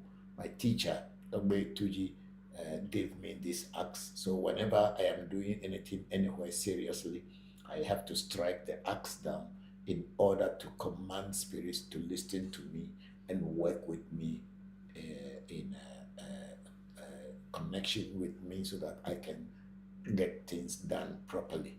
That's what the axe represent. The sign that is up on the axe, a lot of time people make a mistake, say the Star of David. It is not the Star of any David. It is an inverted triangles, one coming down and one going up, and they are invented into each other. The triangle going up is the meaning of the triangle going up is that we can upload information into the spirit world through our rituals and everything. And then the triangle that is coming down is that we can also download information from the spirit world through our our readings and other consultation, that we get information from the spirit world and it will be exact as what is happening to you. So it is 2 triangles, one going up and one coming down, and they are inverted. It has nothing to do with David of Israel at all. And this triangle thing had been there long before David was born. So it has nothing to do with the Jewish Jewish flag. Of course, the Jews also have the two invented triangles or a Star of David. If you ask them, they have a way to explain to you what it means. But in our shrine at African Magic Temple, this is the meaning. That's what I've just told you. And then we have the Ewe Vodu of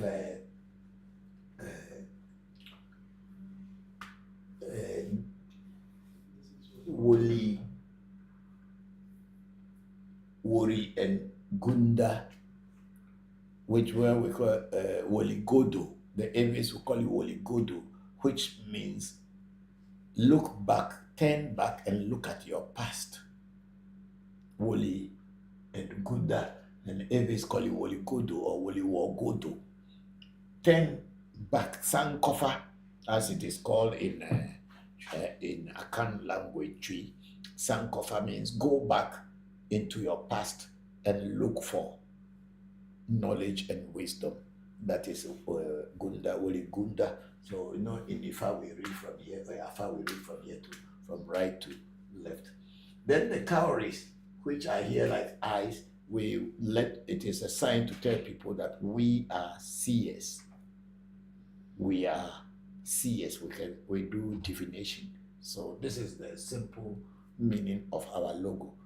Someone who doesn't have the logo as their design and try to imitate it wouldn't be able to tell you what this is. And of course, I have written this for so many years. The meaning of the logo is on my page. You will see what I'm just explaining. For so many years, it has been there. The meaning of the logo. It's I who told my children what to do, and they did it very beautifully. Thank you very much, City, for the question. Then we have a Sampala. Can I get rich quickly without human blood? I don't know. I have never seen anybody getting rich with human blood yet.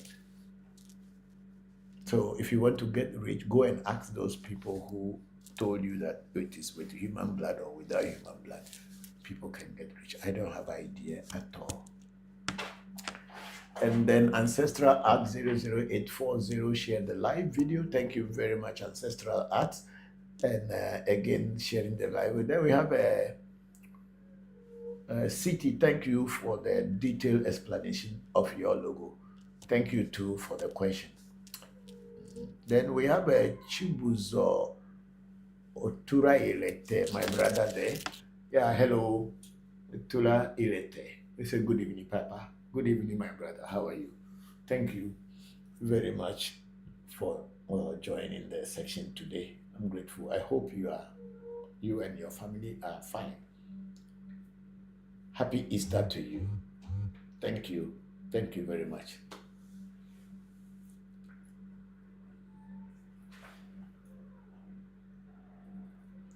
Okay, thank you. Chibuzo Turairete said, I will visit you by November. Okay, I am around. I'm not traveling out of Ghana in November. I will be around. Thank you very much.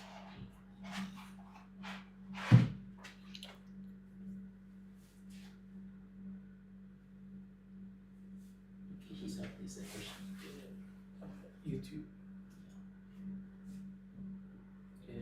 Okay, Ma Abena 8. Is that an Odu in your logo? Yes, it is an Odu in our logo. And then the Odu is Wori Gunda, and the Eves call it in Afa Woli Wo Godo. Sankofa, look back and look back to your roots. Sankofa Woli Wo Godo. Thank you. Thank you. Okay, we are almost 7 o'clock, so.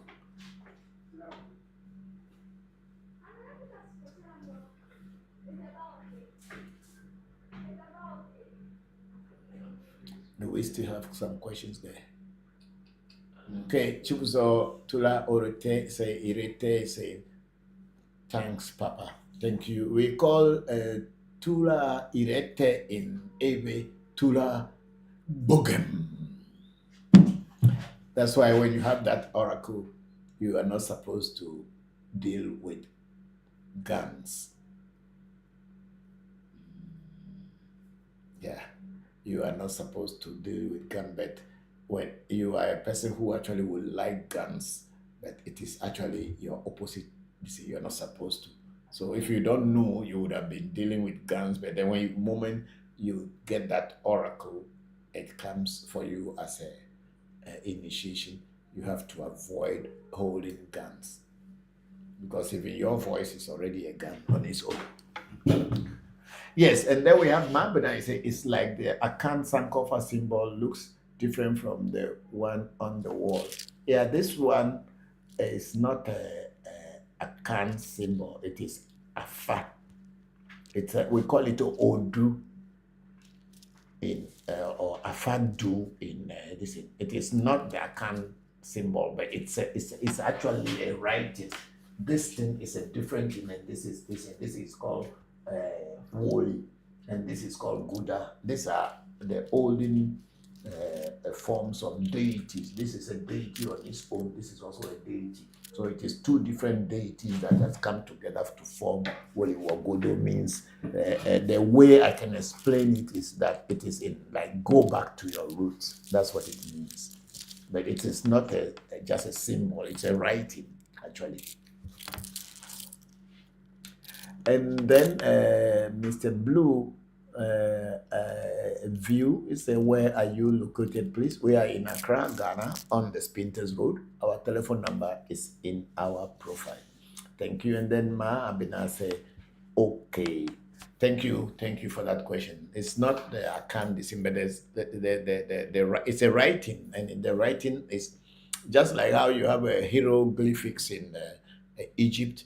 And then you have what the Ethiopians have their own writing differently, and all Arabs have their own writing differently. This is the olden days writing of people who follow Afa and Ifa.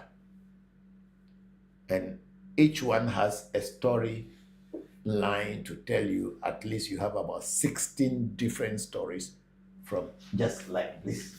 To tell you about 16 different stories that will relate to your life in everything. Should this oracle fall for you, it tells you about your life. The Mr. Blue View said, okay, thanks. And then again, I would take the number. I would like to join. As I said, we don't have anything to join. We are not a group that people join. People should always listen to this. We don't have a group that anybody join.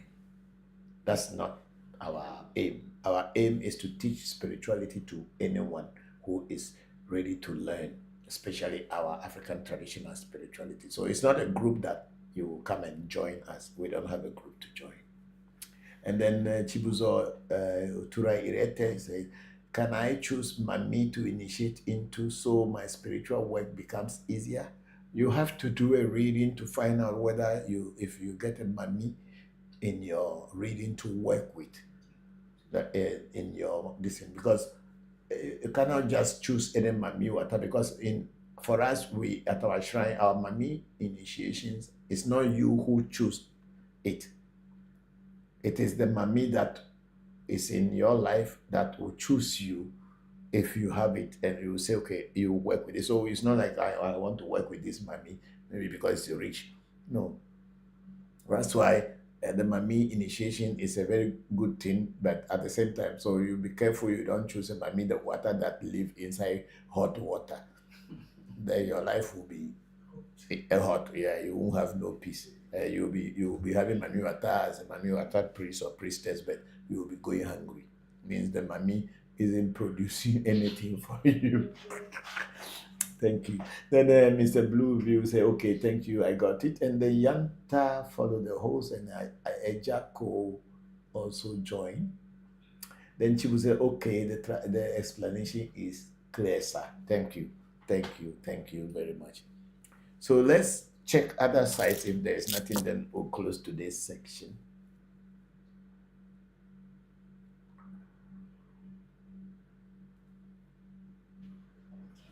So the man been at 8. Ma Abena 8 is saying thank you. And thank you too for all your questions and your comments, your greetings. We are very grateful and happy Easter to you all once again. Tomorrow is Easter Monday, and it's a day people in my country go out to celebrate. And I wish you all a very successful day tomorrow, a very good celebration day tomorrow. Thank you all very much for being with me, and we will close this section today until next week, Sunday. Thank you all very much. Oh, I go. Tell me, Mama, but me that pelo. Oh, my, you are kind, but you're kind, or you're kind, you're kind, but you're kind, trouble, you're kind, and you're kind, if you're kind, and you're kind, you're kind. But if you remember, I had dolo, I could probably do if you told us what to do, you may mean the whole work up with me, Zango, and believe you. About you, Sacracama travel, where I do go. My young Kakalo, like but I go see Bizaba. You're a Kakasia, and you are clamor. I will my mom, and that fellow, I go, I by my floor. Kaka, may the coming week be a successful one for all of us.